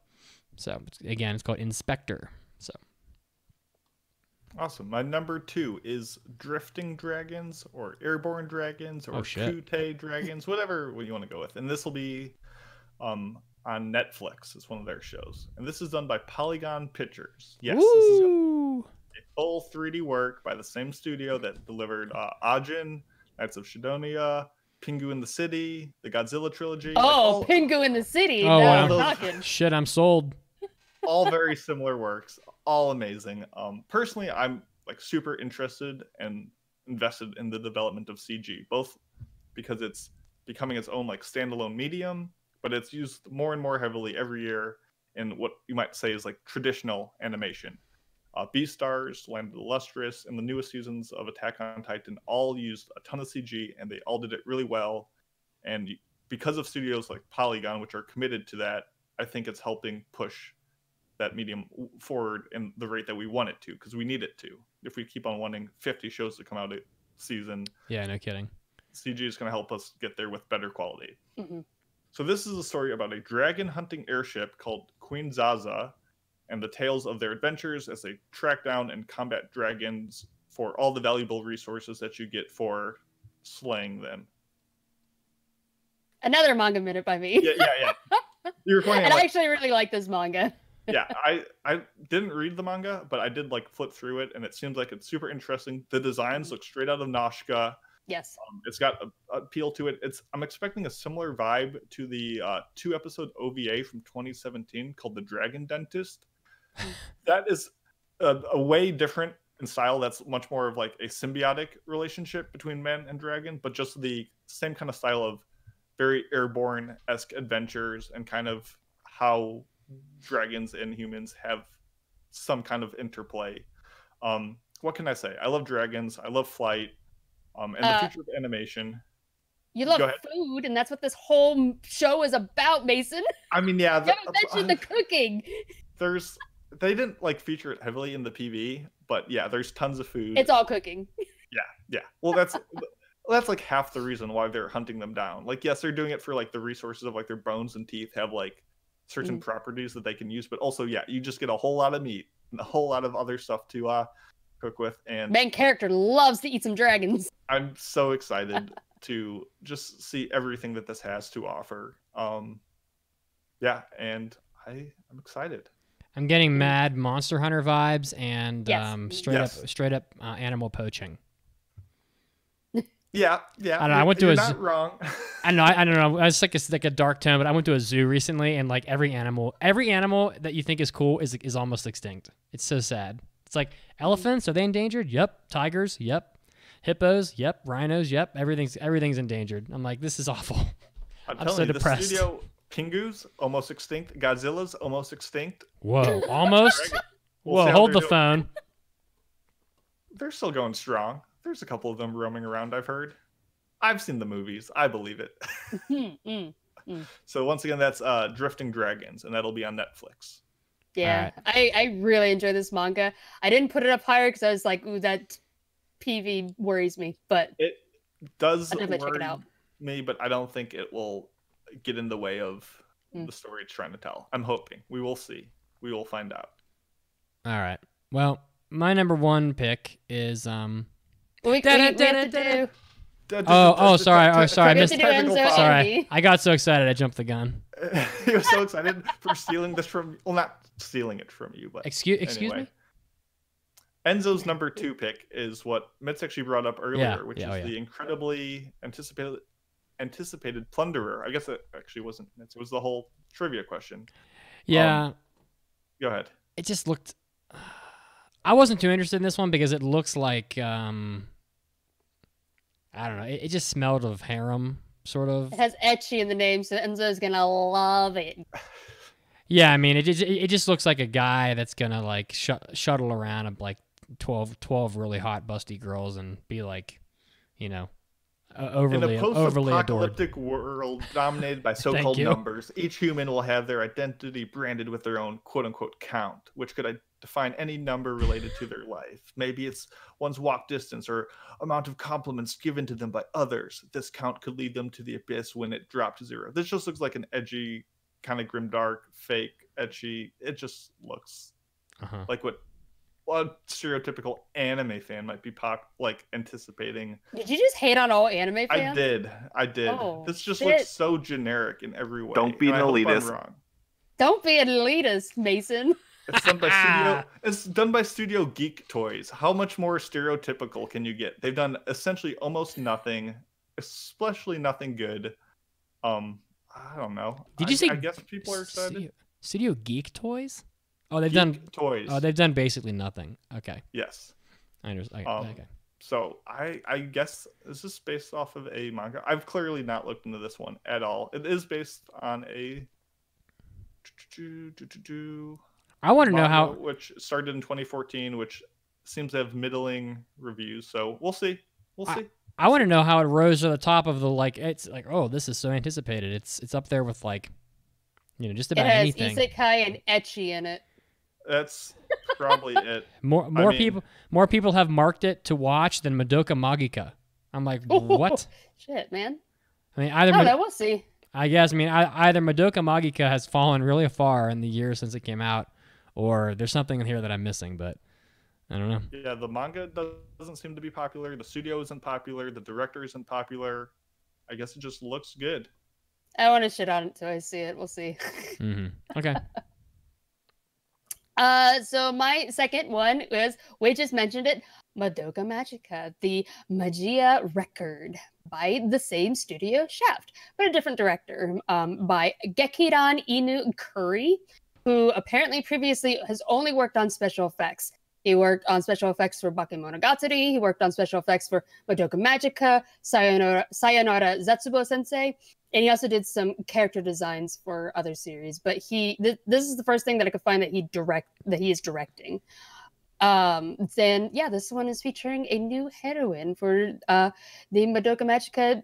It looks like the same kind of dark magical girl story, and this one is about a new girl named Iroha, who is a magical girl on a hunt for her missing sister Ui in Kamihama.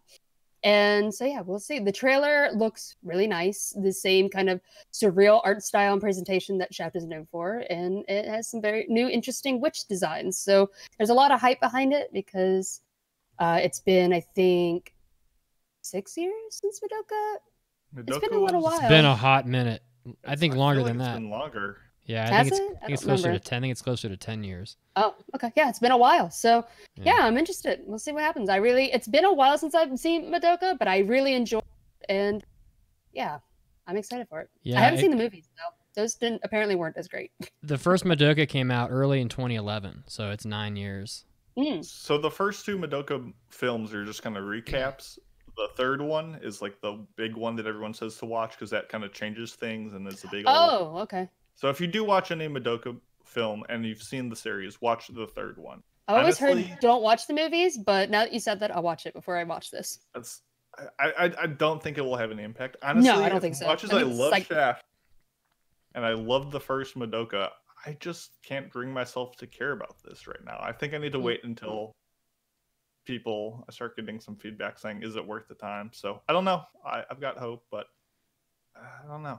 I don't know. I really like the first Madoka, so we'll see. Yeah.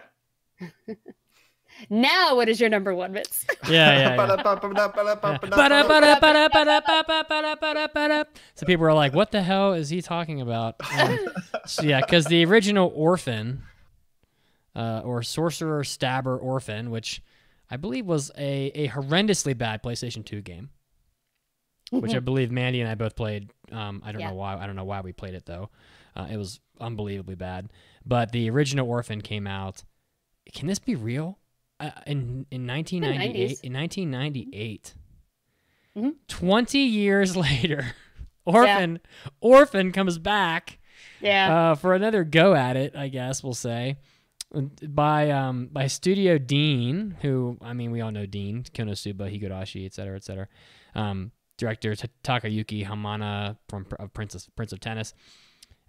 So Orphan is a story about a sorcerer who was a student at the famous Tower of Fang, and there's a big backstory to the Tower of Fang, and I think that unlike the first anime season, it looks like the PV, and based on the trailer, you're going to get more backstory of the tower, because from what I recall of the first season of Orphan, you got the backstory of Azali and all the events that kind of kick off the whole story. They kind of, I believe they summarized that in maybe an episode, maybe even less than an episode, but about half the trailer is the backstory at the Tower of Fang. So basically, Orphan spends his time going around trying to capture or just address the issue of this girl named Ozzy, who it's in the trailer, I guess. So she becomes a dragon, I guess, I would say, and he's trying to go and round her up, I guess, and in the process, there's a lot of antics. He ends up running into a lot of different characters, including like magic, other. Oh, sweet boy. Who He's are now the- voiced by Yuki Kaji, I believe. Who are the little munchkin guys? Vulcan and Dorton, who are just like these goofy little bumbling guys who kind of hang around, and Cleo, who's this pretty girl who has a thing Very loud. Has a thing for Orphan. Anyway, it's just like a band of characters that do nothing but annoy him, and but Orphan himself is pretty freaking cool, I would say. He's definitely a cool character, and I'm really looking forward to Orphan. I think a lot of people know Orphan already. Do not watch the second season of Orphan. If as I recall, it was absolutely terrible. But Orphan is pretty neat, and I'm looking forward to a supernatural story with lots of magic, probably some angstiness, some cool hair, lots of red head bandanas, and hopefully some more backstory about the Tower of Fang, which I'm looking forward to. Can't pass up Orphan. You know, if they made another Orphan game now, with knowing how bad the last one was, I might still buy it. So I don't even know why. I just feel like Orphan was just like this thing that existed in my childhood. So I have some like strange, inexplainable loyalty to it. Same. I don't know why. I loved it when I was little. I've never heard of Orphan before you guys started going off on it, and I'm like, I'm clearly out of the loop here. Let's see what this is all about. This anime could be great, or it could be absolutely just brutally terrible. But I'm just so it doesn't matter. surprised. Yeah, that it's back. Why Orphan? Yeah, but I think they re-released the manga. Like I thought they brought it back with all new covers. So I don't know if that is that they're like, oh, maybe the manga's doing great, so let's bring back Orphan. I don't know. Or maybe Dean know. was like, we're out of ideas. What are we gonna do? Orphan. Let's bring that back. Yeah. Anyway, so yeah, that's my number one pick. I was wrong. It's not Yuki Kaji's voice in Magic. I don't know where I got that from. Well, I'm But, sure it'll be lovely anyway. He's being voiced by Yusuke Kobayashi. But yeah. All right, man. All right, Mason, you're up. What is your number one pick? Number one is Eizoken Niwate o Dasna, aka Keep Your Hands Off the film club or something like that. This is done by Science Saru, and do I need to say any more? Masaki Yuasa and his radical crew of visionaries return with a story about 3 students attempting to make an anime. This is just a goofy that's cool. Shirobako, and it's going to be great. I've actually saw the A segment of the first episode at Anime NYC, and while I wasn't totally in love with the cartoony chase sequences, I got such a feeling of love and insight for the craft of the medium, just pouring out of everything, and I'm so excited to see what goes into it. This is the beginning. 2020 is the dawn of a new era of goofy girls doing goofy things. I'm calling it now, where these girls are not cute. They're just kind of bumbling, and they're all kind of schemy, but it's so much fun, and they know what they're talking about. And anything this studio does, I will put to the top of my list without question. So I don't know. It's not going to be a pretty looking show, but it's going to have a lot of heart and charm, and I'm excited for it. It's a good way to start off 2020. Hopefully in the same way that Devilman Crybaby was a good way to start off 2018. I was gonna say, did you mention it's Yuasa? I did. I think. Oh, did you? Okay, I'm sorry. If not, Yuasa, watch. I was really surprised that you just glossed over that. I love it. With you being the Yuasa fanboy. He's so good. He's so good. Yeah. So I don't think I need to say more. It's goofy high school Shirobako, and it'll be wonky and wobbly, and yeah. There's not much more to say about it. Go check it out. Eizoken Niwa Te no Dasna. Well, this was supposed to be Neko Para for our friend Enzo, but Make it so. Oh, the combination of Mandi and I showed mercy on our friend Enzo, and we put Koisudu Asteroid in there for him instead. I think he'd actually really enjoy this, though. Yeah, it seems it's certainly an improvement over Nekopara. Yeah. Studio Doga Kobo, who worked on just a ton of stuff. Nozaki-kun is probably like the number one on top of the list, I would say. The people in Himoto Umaru-chan also. So lots of stuff. Doga Kobo is pretty well known. A girl named Mira, when she was little, she met a boy named Owl at a campsite. And while gazing up at the stars together, she learns that there's a star with has the same name as herself, but there's no star named after the boy. The two then promise one day to explore asteroids together and find a star to name after him, which is such a cute idea. So then several years later, Mira enrolls in a high school and decides to join the astronomy club to fulfill that promise. She's somehow still hanging on to that promise. I always think that's really funny in anime. Like, I'm not going to get into it now, but anyway, she learns that the astronomy club is going to be merged with the Geology Research Society to form an Earth Science Club, which sounds like a perfectly great idea. And Mira goes to the club and learns that and is reunited there with Owl, so the person that she made the promise with. So it just sounds like a cute story, and it does kind of sound like something that Enzo will probably enjoy. So I guess it's not all bad news for our boy Enzi. And it just looks really cute. So maybe like a little heartwarming story, I would say. And yeah, so that's Enzo's number one pick in quotes. Number one pick. The merciful replacement, and we're now here, way down here at the tail end here, Mandy. So you're rounding. Oh, is it time for my number one? Bring us home. Excited for this. Drum roll. Bring us home. Number one, Dodo Hey Dodo. Ah, I'm so excited. Yeah, I did this one for Manga Minute. We also did it for Manga Club, and I'm so into this series. I am worried about the anime, but we'll see. It is being adapted by Studio Mappa, who has been doing really good lately. Pretty good. And the director is Hayashi Yuichiro, who worked on Kakagurui. And yeah, this one is a very dark and gritty fantasy, like urban fantasy story about this guy named Kaiman who wakes up one day with amnesia and finds out that he has a head of a lizard. And he is... Sucks. Does not know how it happened, but this is a world of where there is a completely different world of classes of sorcerers, like magicians, and there is the other residents who live in what is known as the Hole, and it's very dark. There's a lot of dark comedy in it, and a lot of blood and gore. And basically, Kaiman is trying to find the sorcerer who changed his head, and the way of doing this is that he has apparently a man inside of his mouth who, whenever he sticks his head, like someone else's head inside his head, that guy tells them whether or not they're the one, and then he bites off their head if they're not. What? Wild and crazy. Look, this is an insane manga. I'm so excited for this, but I don't know. I am a little tiny bit worried about the trailer because there's a lot of CG, and Kaiman looks a lot brighter than I thought he was going to. This whole manga looks very sketchy and dark and gritty, and the PV of this is bursting with color, bright, vibrant highlighter colors. Yes. And that is slightly concerning, but like Mandy said, Mappa has been killing it lately, and I almost, if they just lean into how goofy and like circusy everything is, it could work out. This is probably the one I'm the most excited for.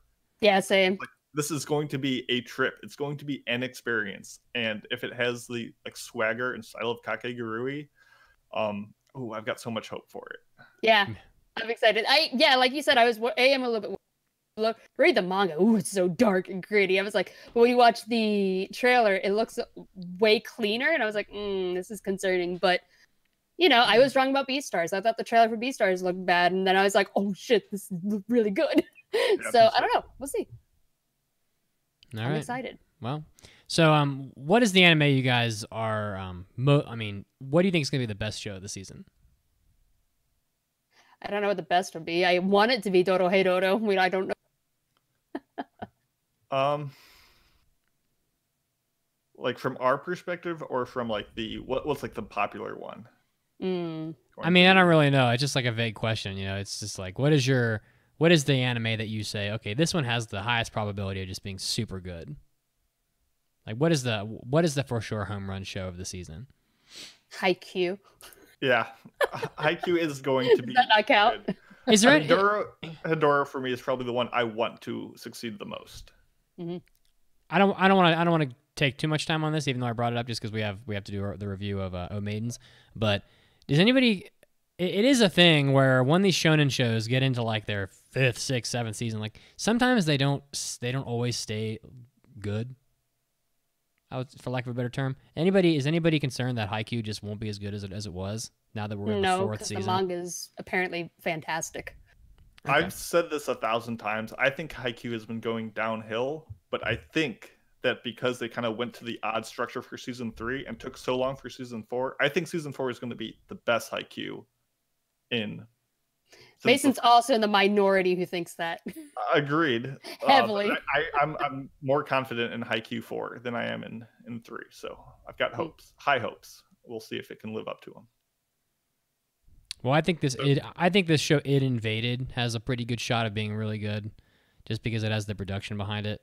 So I'm gonna go with It Invaded. I have faith in Aoki. I think he's done really good stuff before. So I don't wanna be. I would say I can't say Orphan. Like I have no idea. Orphan is a total nostalgia pick. So I just. I'm confident none of mine will be fan favorites, but I think they will be solid. Do we just want to run through I think Heya Camp will. That blew up. But being a short, I don't know. Do we want to just run through our 5 just to refresh everyone before we head into the break? I've got I don't like being in pain, so I put all my points into defense. Infinite Dendrogram, It Invaded, Kyoko Suiri, and Orphan are the 5 that I picked. I went with The Case Files of Jeweler Richard, Heya Camp, Natsunagu, Drifting Dragons, and Keep Your Hands Off the Film Club. Enzo went with Pet, Interspecies Reviewers, Isekai Quartet Season 2, Plunderer, and Koisuri Asteroid. And mine was... what was the English name of this again? A Destructive God Sits Next to Me. Mm-hmm. Oda, Cinnamon, Nobunaga, Toilet Bound Hanako, Kun, Magia Record, Madoka Magica, and Doro Hey Doro.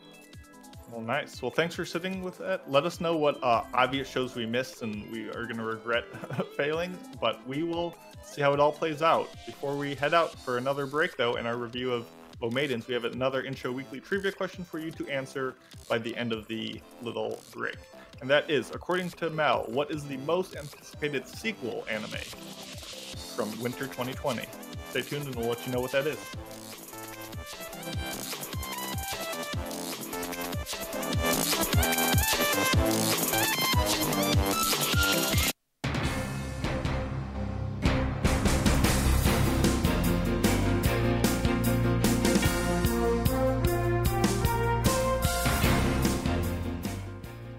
Guys, Mitsugi is back, and I'm here bringing you another round of your anime news, starting off this time with Makoto Shinkai. The film director Makoto Shinkai accepted an award at Kodansha's inaugural Noda Publishing Culture Award ceremony on Tuesday, which was given to him for his contributions to the publishing that he's done in the publishing world.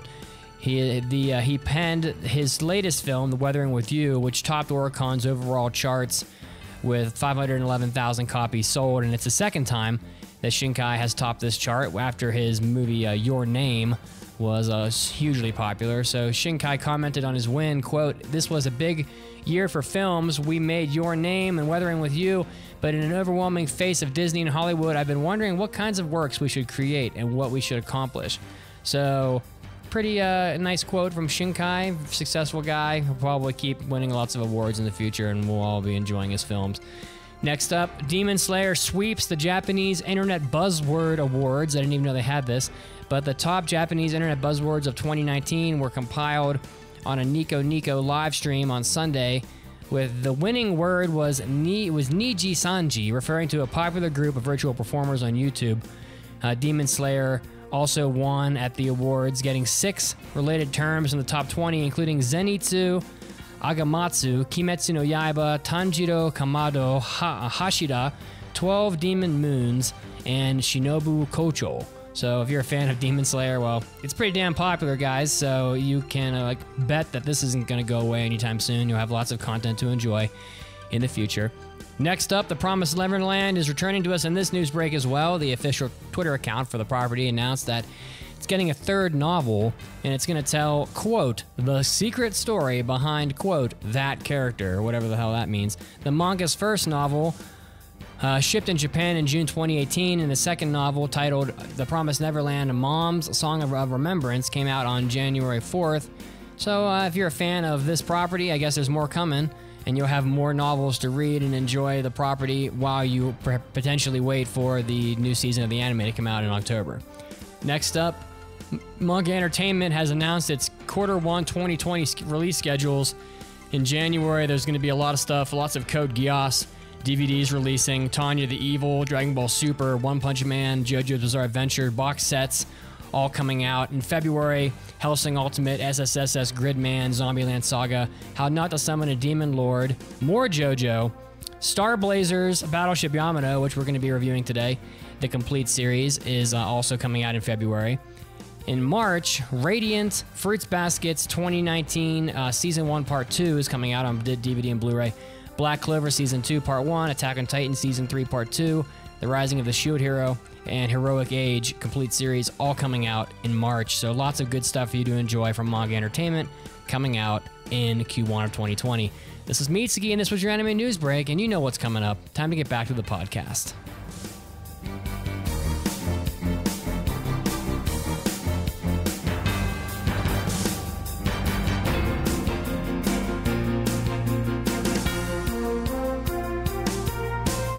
Guys and girls out there, JList.com knows what you love, and they know you love Pokemon, and the new Pokemon game has come out to great success.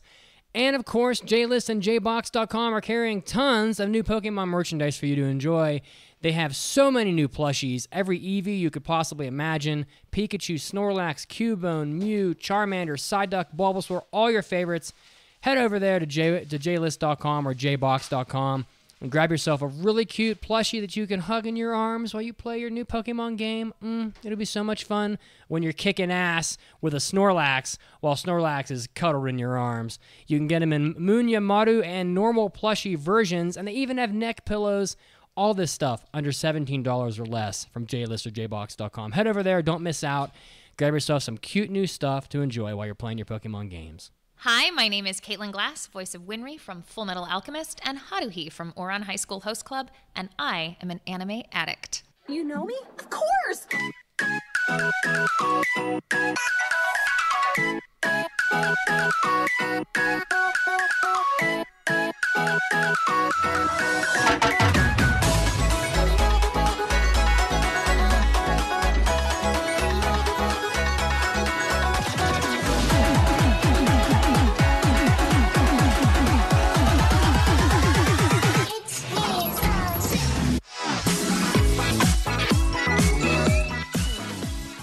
And we are back from our break. And before we went on break, our question was, according to my anime list, what is the most anticipated sequel anime series from winter 2020? And the answer is Haikyuu Season 4. Easy one. Yeah. Softball. And hey guys, actually it's a volleyball anime. Yeah. Hey guys, if you want to check out our exclusive content, our hentai episodes, we're going to be doing one after the podcast today. We are going to be covering the December 2019 month of hentai, and we're also going to be doing the January month preview. If you want to check that out, guys, right now it's easier than ever to get access to this content. We have an exclusive RSS feed that is available to people that support us and are up from our website. And you can now listen to our hentai episodes, our hobby addicts, and our after parties, all from your favorite mobile apps via an exclusive RSS feed that is located on the website. You just get like a URL, drop it into your app, and it'll just work. And it works on Podcast Addicts, Pocket Casts, the Apple Podcast app, and pretty much everything else. And all you get that just so that you can listen to all this extra content from the comfort of your smartphone, while you're at work or doing groceries or whatever it is that you do. And of course, you'll be supporting the podcast as well. And if you want to help us out and get access to all that extra content, you can go to aaapodcast.com/join, which will you'll get something like I don't even know, like 130 extra podcasts a year or something. And that's pretty accurate. And you'll be supporting the podcast as well, so you can help us cover all the expenses and whatnot. So again, head over. That's aaapodcast.com/join. Help us out. We love you. That's the spiel. We love you, and we love when you tell us how much you love us with our 5-star reviews. So let's get to that.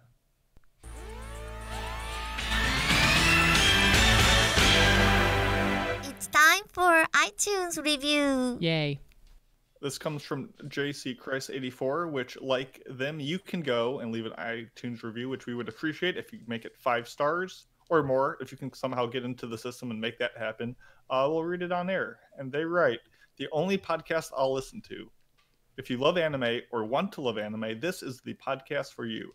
The hosts are all very knowledgeable and charismatic, and the chemistry amongst them is off the charts. This show will help you find new anime to watch, manga to read, as well as be unbelievably entertaining for 2+ hours. 2+ indeed, my friend. Huge shout out to Enzo for turning me onto Beck and Kids on the Slope, as well as being so active and friendly on Twitter. If you want to make your anime addiction worse, give these kiddos a listen. Wow. Enzo getting the shout out. He's a good man. And Yes. you can be too by giving us a 5-star review. And thank you, JC Chris. That was very Thank nice. you. Yeah, thank you very much. All right, the moment has finally come. So excited, boys. This is my one pass from the summer season, as we mentioned earlier. Oh, Maidens in Your Savage season, a.k.a. Araburu Kisetsu no Otomo Domo Yo. This was done by production studio Le Deuce, which I have not seen a ton of, but they... That's such a dumb name. I laughed too. It sounds like you're taking a big poop.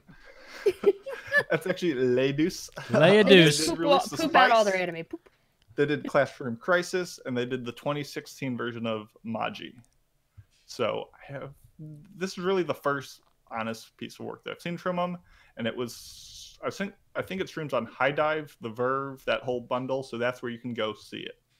The script, which is normally not a huge deal in terms of like knowledgeable of who writes it, but this case was Mari Okoda, who has done so many big influential works from Anohana, Kofuku Graffiti, Kisniver, and Aria. And this is her first manga that has been adapted. She's usually just a scriptwriter of anime directly. The director was Ando Masahiro, who did Hanasaka Iroha and Kanan, both with Okada.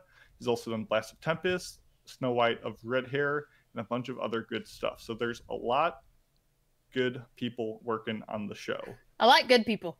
Good people. So the show itself is about a high school literature club, all female, and it's 5 members' path towards adulthood. You got Kazusa, which is the best Pokemon trainer in the Galar region and a part-time boob analyzer. You got Riku, the club president and me in real life for the first half of the series. You got Hongo, the best girl and contender for best eyes in anime right now. You got Momoko, the absolute adorable ball of joy.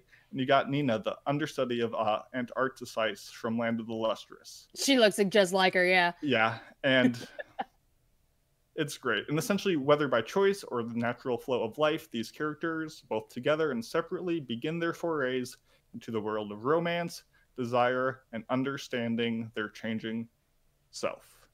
What were your guys' initial impressions or thoughts? What were you expecting coming into this show? Well, I did it for Manga Minute, so that I already had expectations. Cheater! I really enjoyed the first 2 volumes of the manga. It was one of those where I got the first one. I was like, I'm gonna do this for Manga Minute, so I'm just gonna read the first one. I was like, that was really good. Let me get the second book. So I went and bought the second book, and yeah, it was. I already basically knew what I was getting into going in, and I knew that was it original by Maria Okada? Did she write it and then the manga was made afterwards, or did she write the story for the manga? She wrote the story for the manga. Okay, that's what I wasn't sure which one came first. But it was inherently designed to be a manga in its initial form. Gotcha. Okay. Yeah, and I really enjoyed it. And I was to it. It is up for also for Manga Club if you liked it. I'm joining Manga Club. Yeah. I didn't know much about this before I started watching it. I mean, I think I knew it was the coming of age type of stories just because of the title. I think the title kind of implies the what it's about, but didn't know much beyond that. So I'm like the opposite end of the spectrum, going in mostly blind on this one. And I was similar to Mandi after hearing her talk about it. I read the first, I think, 2 volumes of the manga. So yeah, we had some words.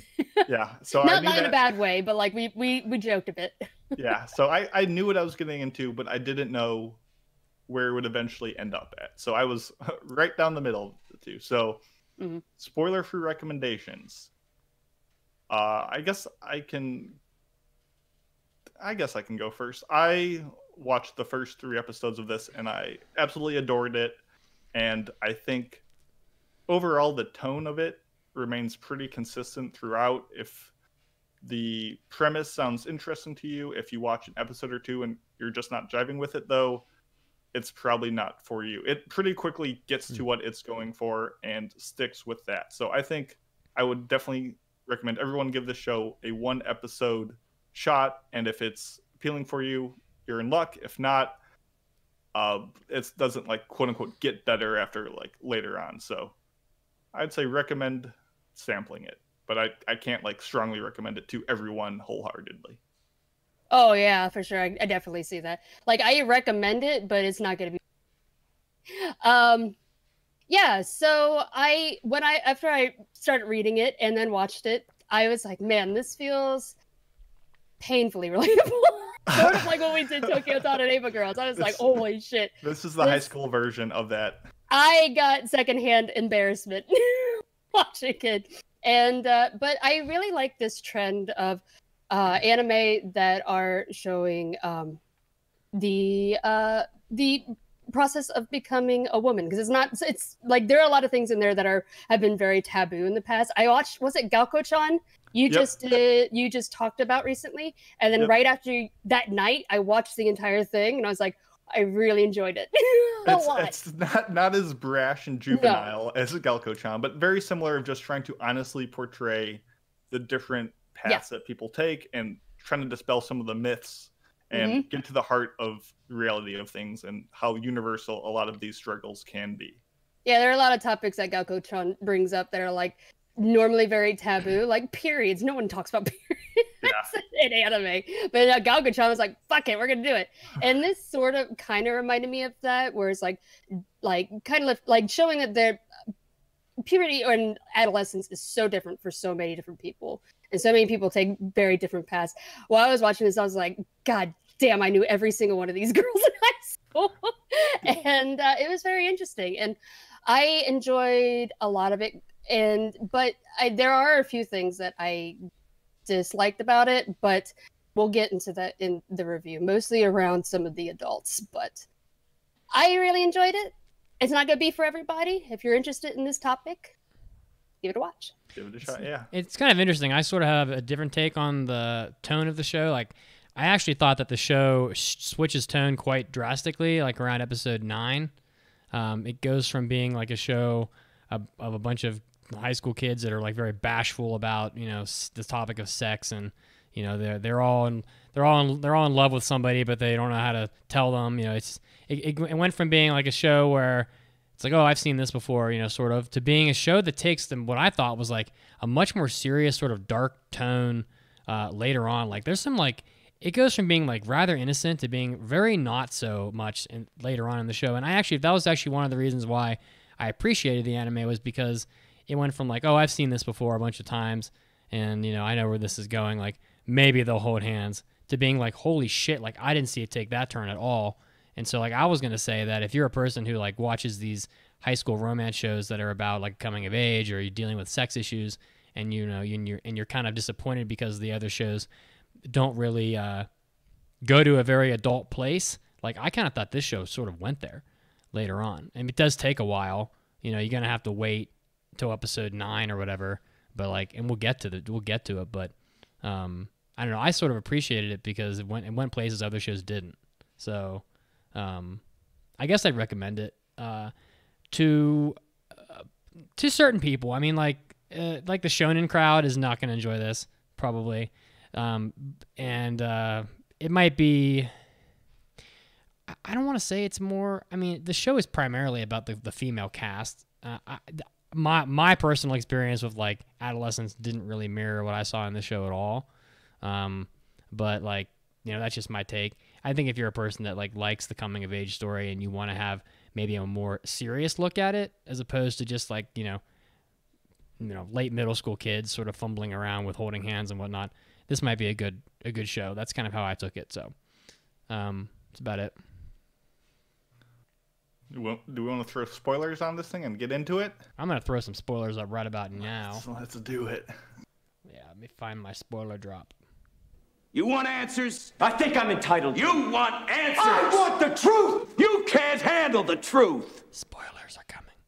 Spoilers are coming. So I think the first thing we need to talk about is the characters and the writing around them. This is prime Okada writing. These characters are so hyperbolic, and they're like almost to the point of being an expression or a caricature of kind of who they are. Like they're nowhere near like realistic in how they are as a person, but they're spectacularly believable. Like these characters are so much of who they are, which is to say they're just, every trait of them is turned up to 11.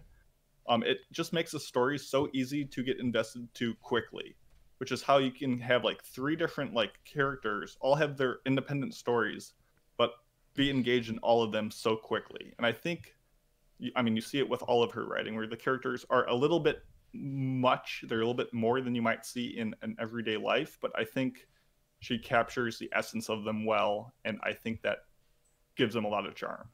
Yeah, their way of thinking behind each character is very realistic. There are a lot of these characters like, holy shit, that reminds me of this person in high school. But there's so much of that trait that they're a little like, if you knew a person that was exactly like that, you'd be like, oh, this is a little extreme. But I think that helps lend itself to how you can have so many different storylines and beats going on at once and not think they're a little samey or not get bogged down with it.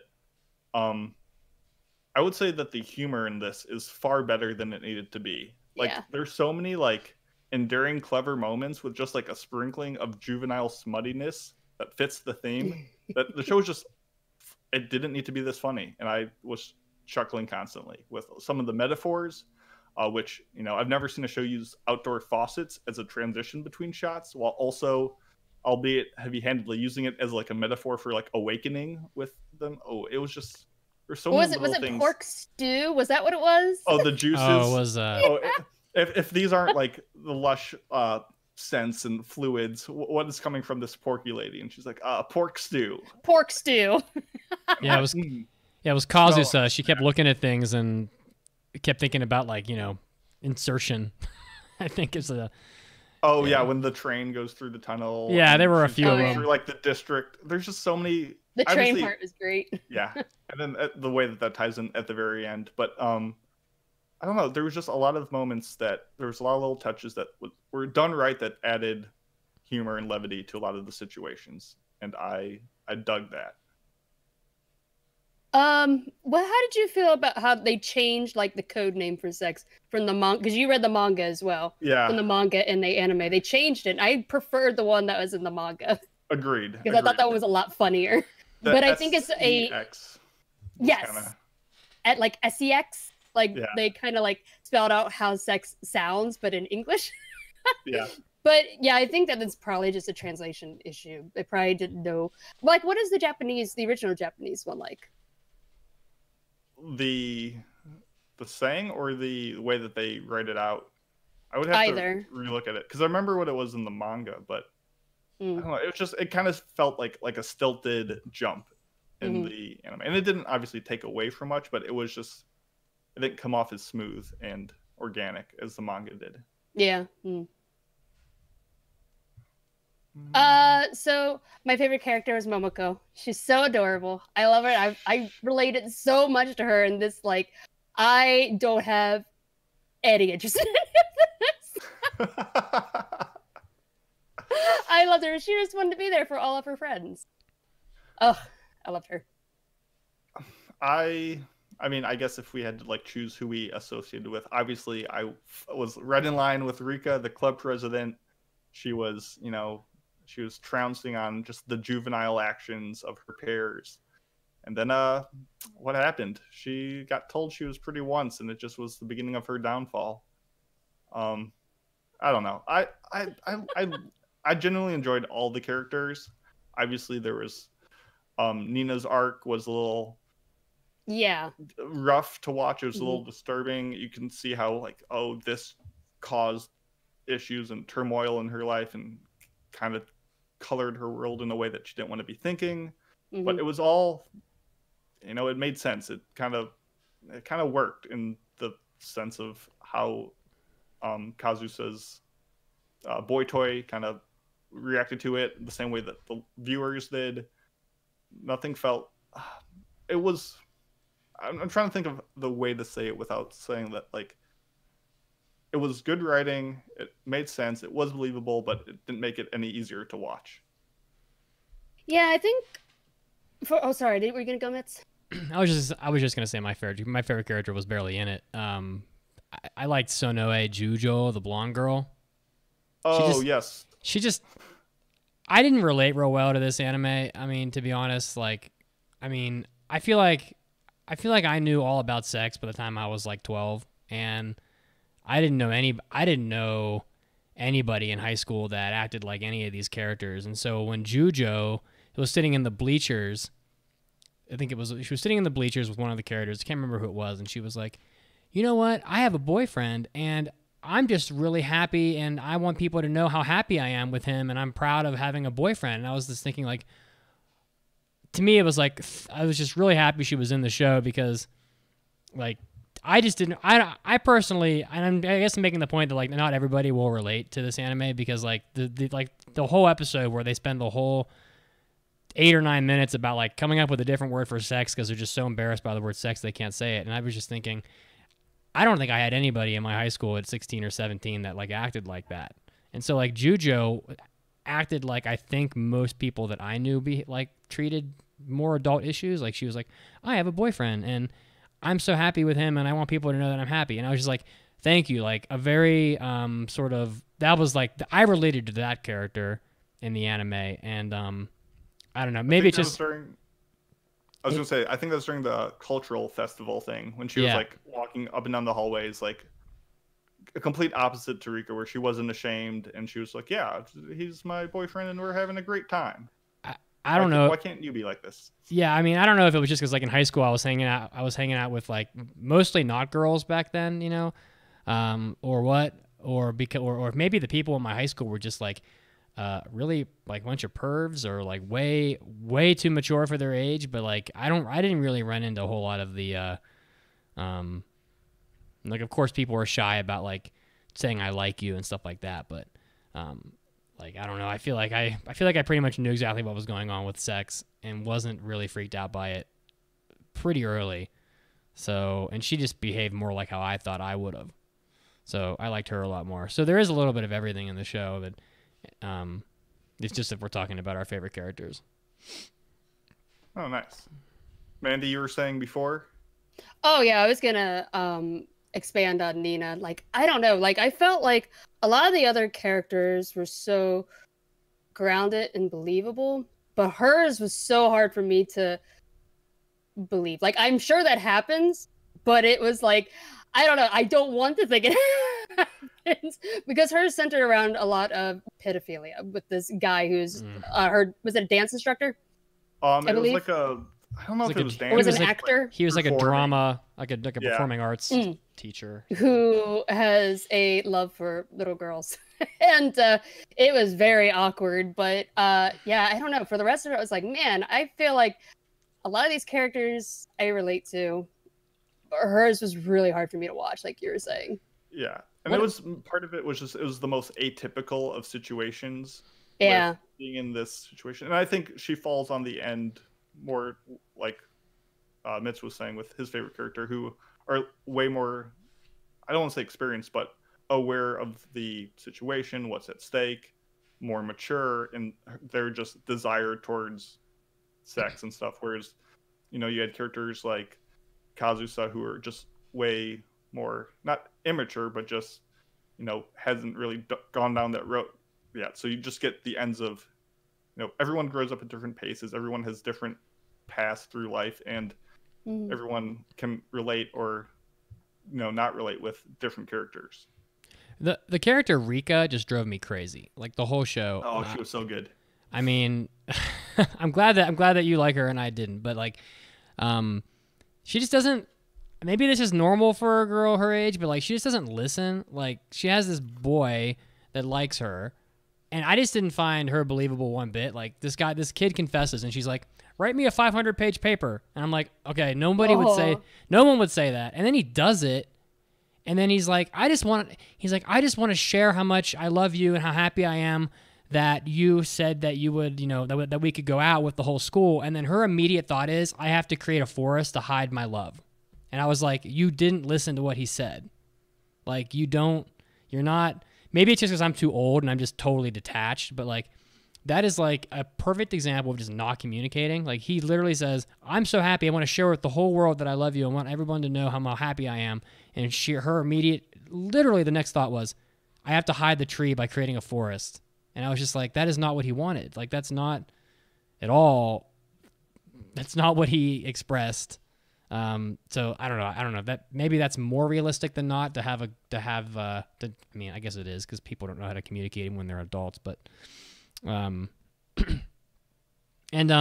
you guys think the Hitoha story was realistic?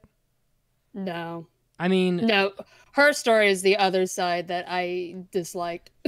I mean, it got real dark. Like, wow. Like that was part of like me being just shocked. Like the place it went, totally just shook me out of my shoes from the show because, she was kind of teetering on the edge of that the whole time.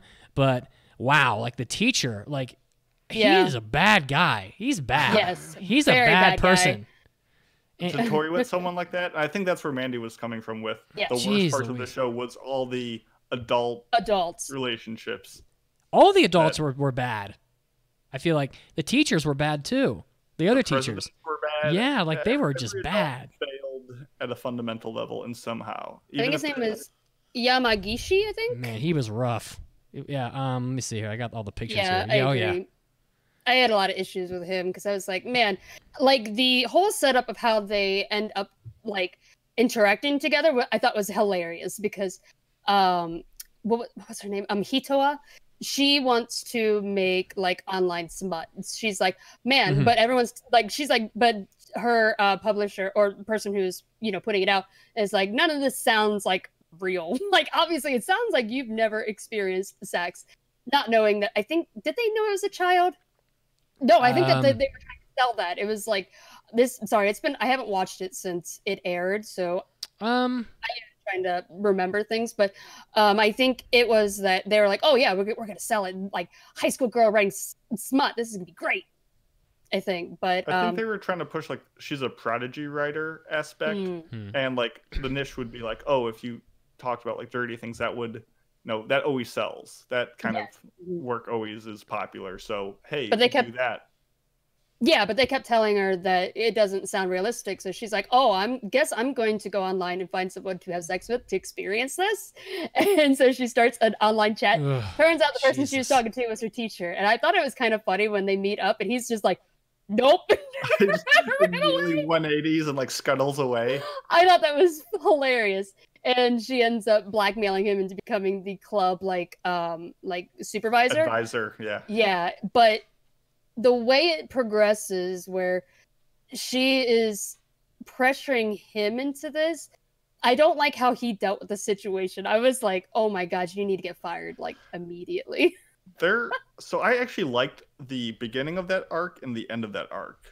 Because the end of the arc dealt with the whole like, censorship issue. You have A, censorship, but A or B as like a relationship side. When you have feelings for someone and you just like, why don't they like me? What am I missing? What am I lacking that's not appealing to them? Like, what can I do to change myself to be better? And that's obviously an issue that happens, but it's the steps that it went from haha, he's my teacher to like this weird like toying around with her emotions and playing around with stuff and like teasing in a just mentally just. Why don't you just giving flash her me your panties sometimes? That'll be exciting. I was like, what the fuck?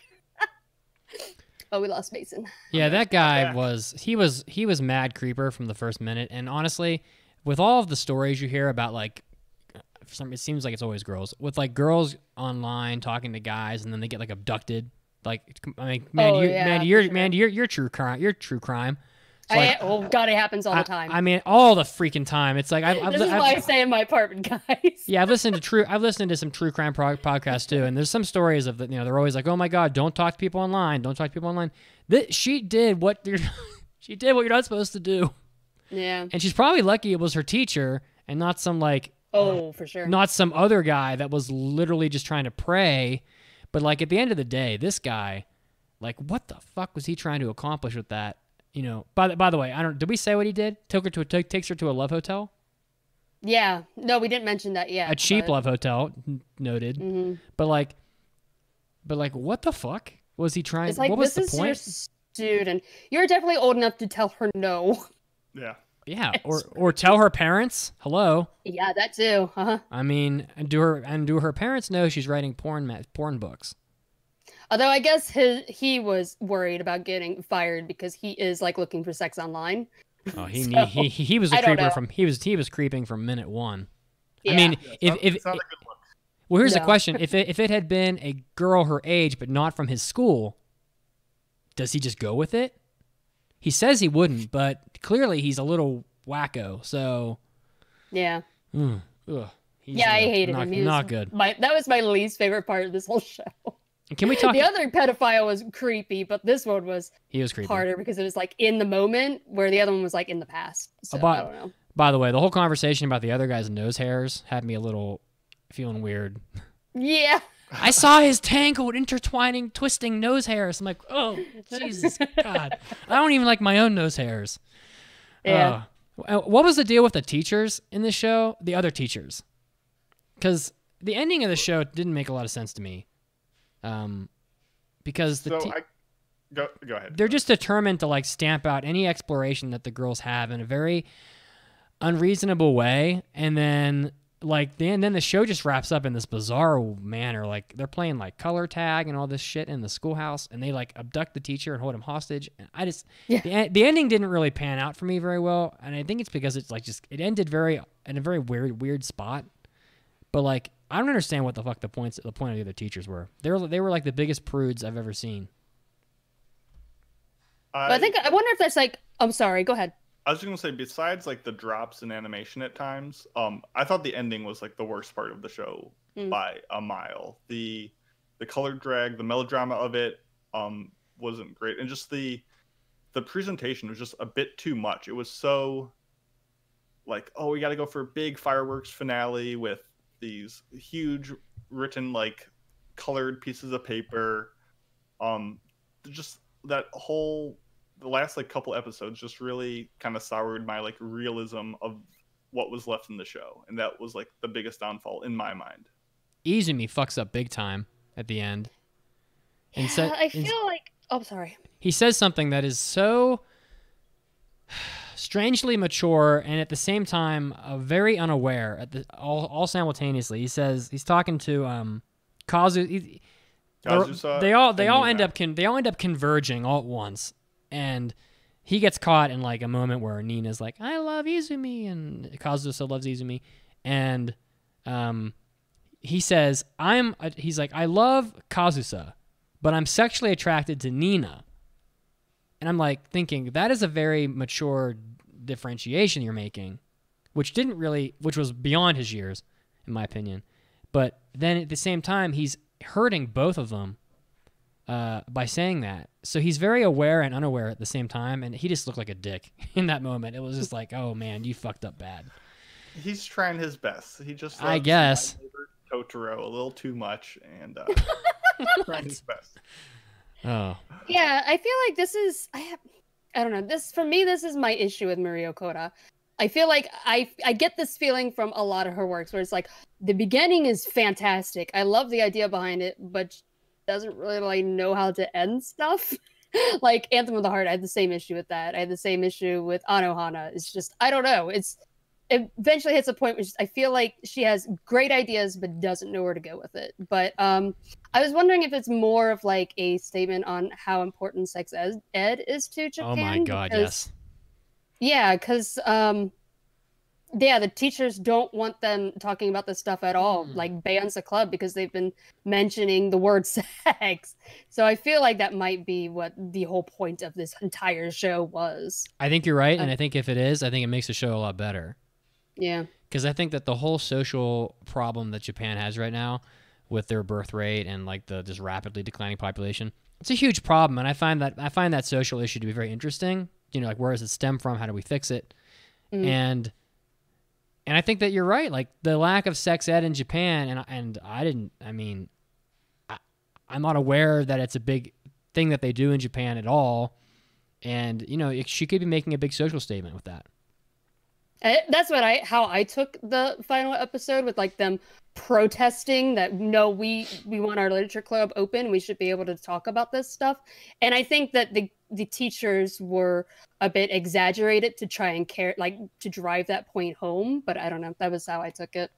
I mean, I absolutely agree. I think it's the failure of the adults of the series. Yeah. From letting them down. And no kid's gonna go to school and be like, man, I wish these teachers would teach me about sex. Like, no one ever does that. But it's kind of the responsibility of the adults, the elders of a community to, pass the knowledge down for everyone's good. Otherwise, chaos reigns, and people get kidnapped.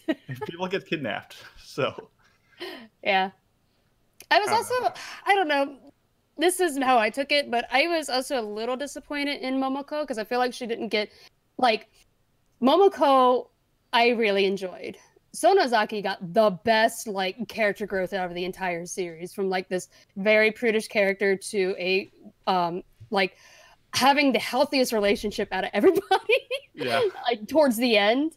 But Momoko, I don't know, I was so disappointed because I got the feeling that she was quite possibly a lesbian, because she had, like, I wasn't at that part where she was like, man, I have no interest in any of the guys at all, but I am very interested in my friend. I mean, she was asking about, like, am I allowed to go to my friends for these feelings that I have? And she was even asking, I think, Nina at one point, like, if you had to choose between me and, like, Kazusa, like, she was trying to, like, dance around the issue without, because she was still trying to understand herself. So I thought she was that's why I thought she was very interesting, but I don't like that they just kind of dropped that off and she didn't get anything else after that. Yeah, I kind of had in my final statement that, like, I thought most of the show was, like, well paced, but there just simply wasn't enough time to give Momo, like, as full a story as she deserved. Yeah. So I'm with you there. It was kind of appended at the end of the show, sort of. I do want to say quickly, the OP is probably one of my favorites of the it's great. I love the opening, and I like how, some shows will have the opening where, like, the characters are singing it, where they're, like, mouthing the words and stuff, and I never like the look of that. But the lyrics of the OP, like, being written in a book as it plays, like, kind of gets you that same feeling, like, the characters are the ones who are composing this song. And if you, like, listen to the lyrics, like, the way they reference, like, the maidens in the song, they refer to it with, like, a taichi suffix, which means, like, the maidens that the song is singing about is self-referential. So essentially it just reinforces that the characters are the ones presenting this opening lyrics to us. And it was so good. I still jam to it to this day. It's so good. I love when Mason goes, ooh, it's so good. It's so good. Because I don't have a big lexicon of words to say, so I just go, yeah. Ooh, yes, you do. Good. You make up all kinds of hopefully that's enough. All the names you've called us at the beginning of, like, intros. Yeah, maybe. Okay. I don't know. I think there's just a lot to unpack in this show. I mean, my big brain lesson from this show, and because some people were asking on the Discord, is like, it was inspiring still to, like, go out there and go for romance. Like, say you really like someone, you had to, like, fight to be born, you had to fight to exist in this era with that person, in the same generation, in the same place, in the same time as that person. You had to fight, like, insurmountable odds to get that far. And now that you've got there, like so many characters they lose themselves. Like they question themselves and doubt themselves too much, and like you just get so many like, oh, should I or shouldn't I ask them? Should I do this? Like, don't do it. Don't be like an enemy to yourself. Be a teammate to your emotions and like go for it. And I feel like the characters kind of, get out there early, but it's the same thing where so many shows characters just betray themselves and they doubt themselves, and it's just not a good look. I think we talked about like Tsukigakure a couple months ago for Anime Club, and like that show is a phenomenal look into like how communication should happen. I recommend checking it out for just like a romance show where the characters are just like upfront and they communicate, and it's just a blast to watch. I wanted a little bit more of that in this show, but overall I felt like the relationships were realistic and amusing. I agree. What about art and animation? It looked good. They had a lot of the just like wispy, like kind of smoggy, cloudy effects to just kind of make it soft and everything.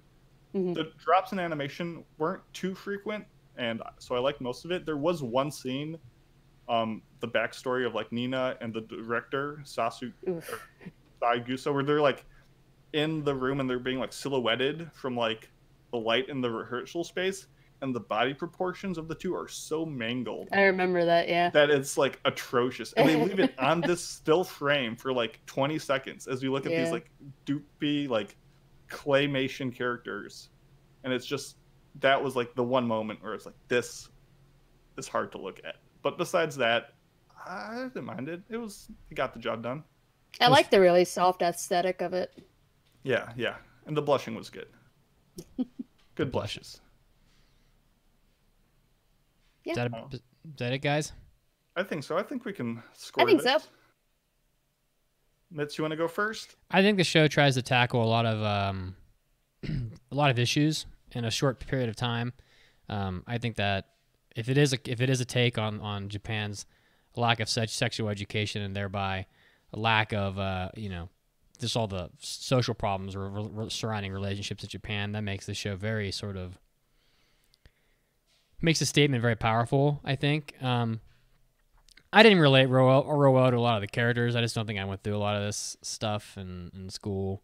But that doesn't. Your experiences will vary for sure. But overall, like I think it's a pretty good show. Like I think it does what it's trying to do a little better. Like I think I for a while there I was like, oh, it's just another one of those shows where like no one's ever gonna really do anything. They all love each other, but they're never gonna even hold hands. And I'm thinking about like Just Because and a lot of these other shows that are like high school romance shows. But I think it went well past that inevitably, for better or worse. It was pretty good. I enjoyed it. I appreciated what she was trying to do. I think it's pretty ambitious. I give it I don't even know. 3.5 times you just shouldn't go to a cheap love hotel out of 5. I don't know what to say. I don't know what to. It's not bad. Why don't you go, Mason? Okay. I'm thinking. Yeah, same here. I honestly really did enjoy my time with the show. I think it captured a gamut of emotions really well. It presented tons of characters that I adored and had a lot of like intimate relatability that is always a joy to experience. It was inspiring, it was funny, and despite like the absurdity of a lot of it all, I was intrigued and on board for most of the run.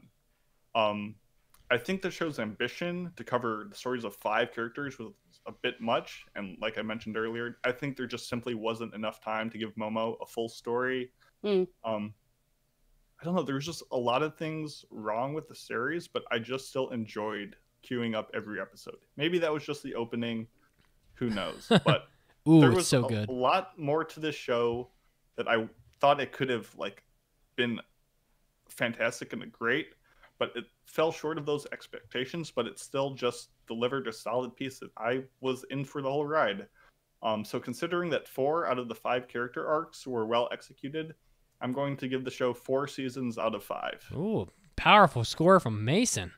You say 4 seasons out of 5? Yeah, you got Oh, Savage seasons. Gotcha. Yeah, you got spring, summer, winter, Savage, and fall. Gotcha. Savage season is my favorite season. Gosh, I don't know. I've been bouncing between 2 different scores. I don't know which one to choose. But overall, I really enjoyed my time with it. Like I said before, there are some parts of the story that I feel like it would have been a lot better without. If we had taken those out and given Momo a little bit more growth, I think I would have enjoyed it a lot more. But God, I've been bouncing between 3.5 and a 4 this entire time. That's exactly where I've been, but I don't know. I think I am going to give it 3.5 train penises out of 5. Train penises.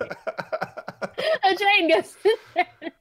I don't know. I did really enjoy it. I think if they had given Momo a little bit more and toned down some of the pedos, I would have enjoyed it a lot more. I don't know. But I did really like it, though. And I do recommend people watch it. Heck yeah. Well, I think that does it. Our listener score averaged out to be a 4. A lot of people said it was some of their favorites of the year. And a lot of people said it was enjoyable, but it was lacking, as we kind of touched base on. So I think overall the listeners enjoyed it pretty well. And with that, close us out. Oh, yeah, that's me, guys. Hey, I'm leading today. Thank you for listening. And yeah, once again, you can find us on all of the social media platforms. Please follow us on Twitch so you know you get updates for when we are streaming and you can come watch us. And yeah, we love you guys so much. We're going to go record hentai episodes. We're going to review hentai. Oh, yeah. And please subscribe to us on iTunes just to help us out. Yeah. Please leave us comments so we know what to fix if you dislike something. And go to Discord. Manga Club, guys. Join Manga Club and Anime Club. And Liz, we love you guys. And next time we will be reviewing, what was it again? We haven't decided, I don't think. Oh, okay. Oh, no. But whatever it is, it will be in 2020. So have a good new year while you guys... Happy decade, guys. Yes, have a good one, everyone. See ya. Bye. Mwah.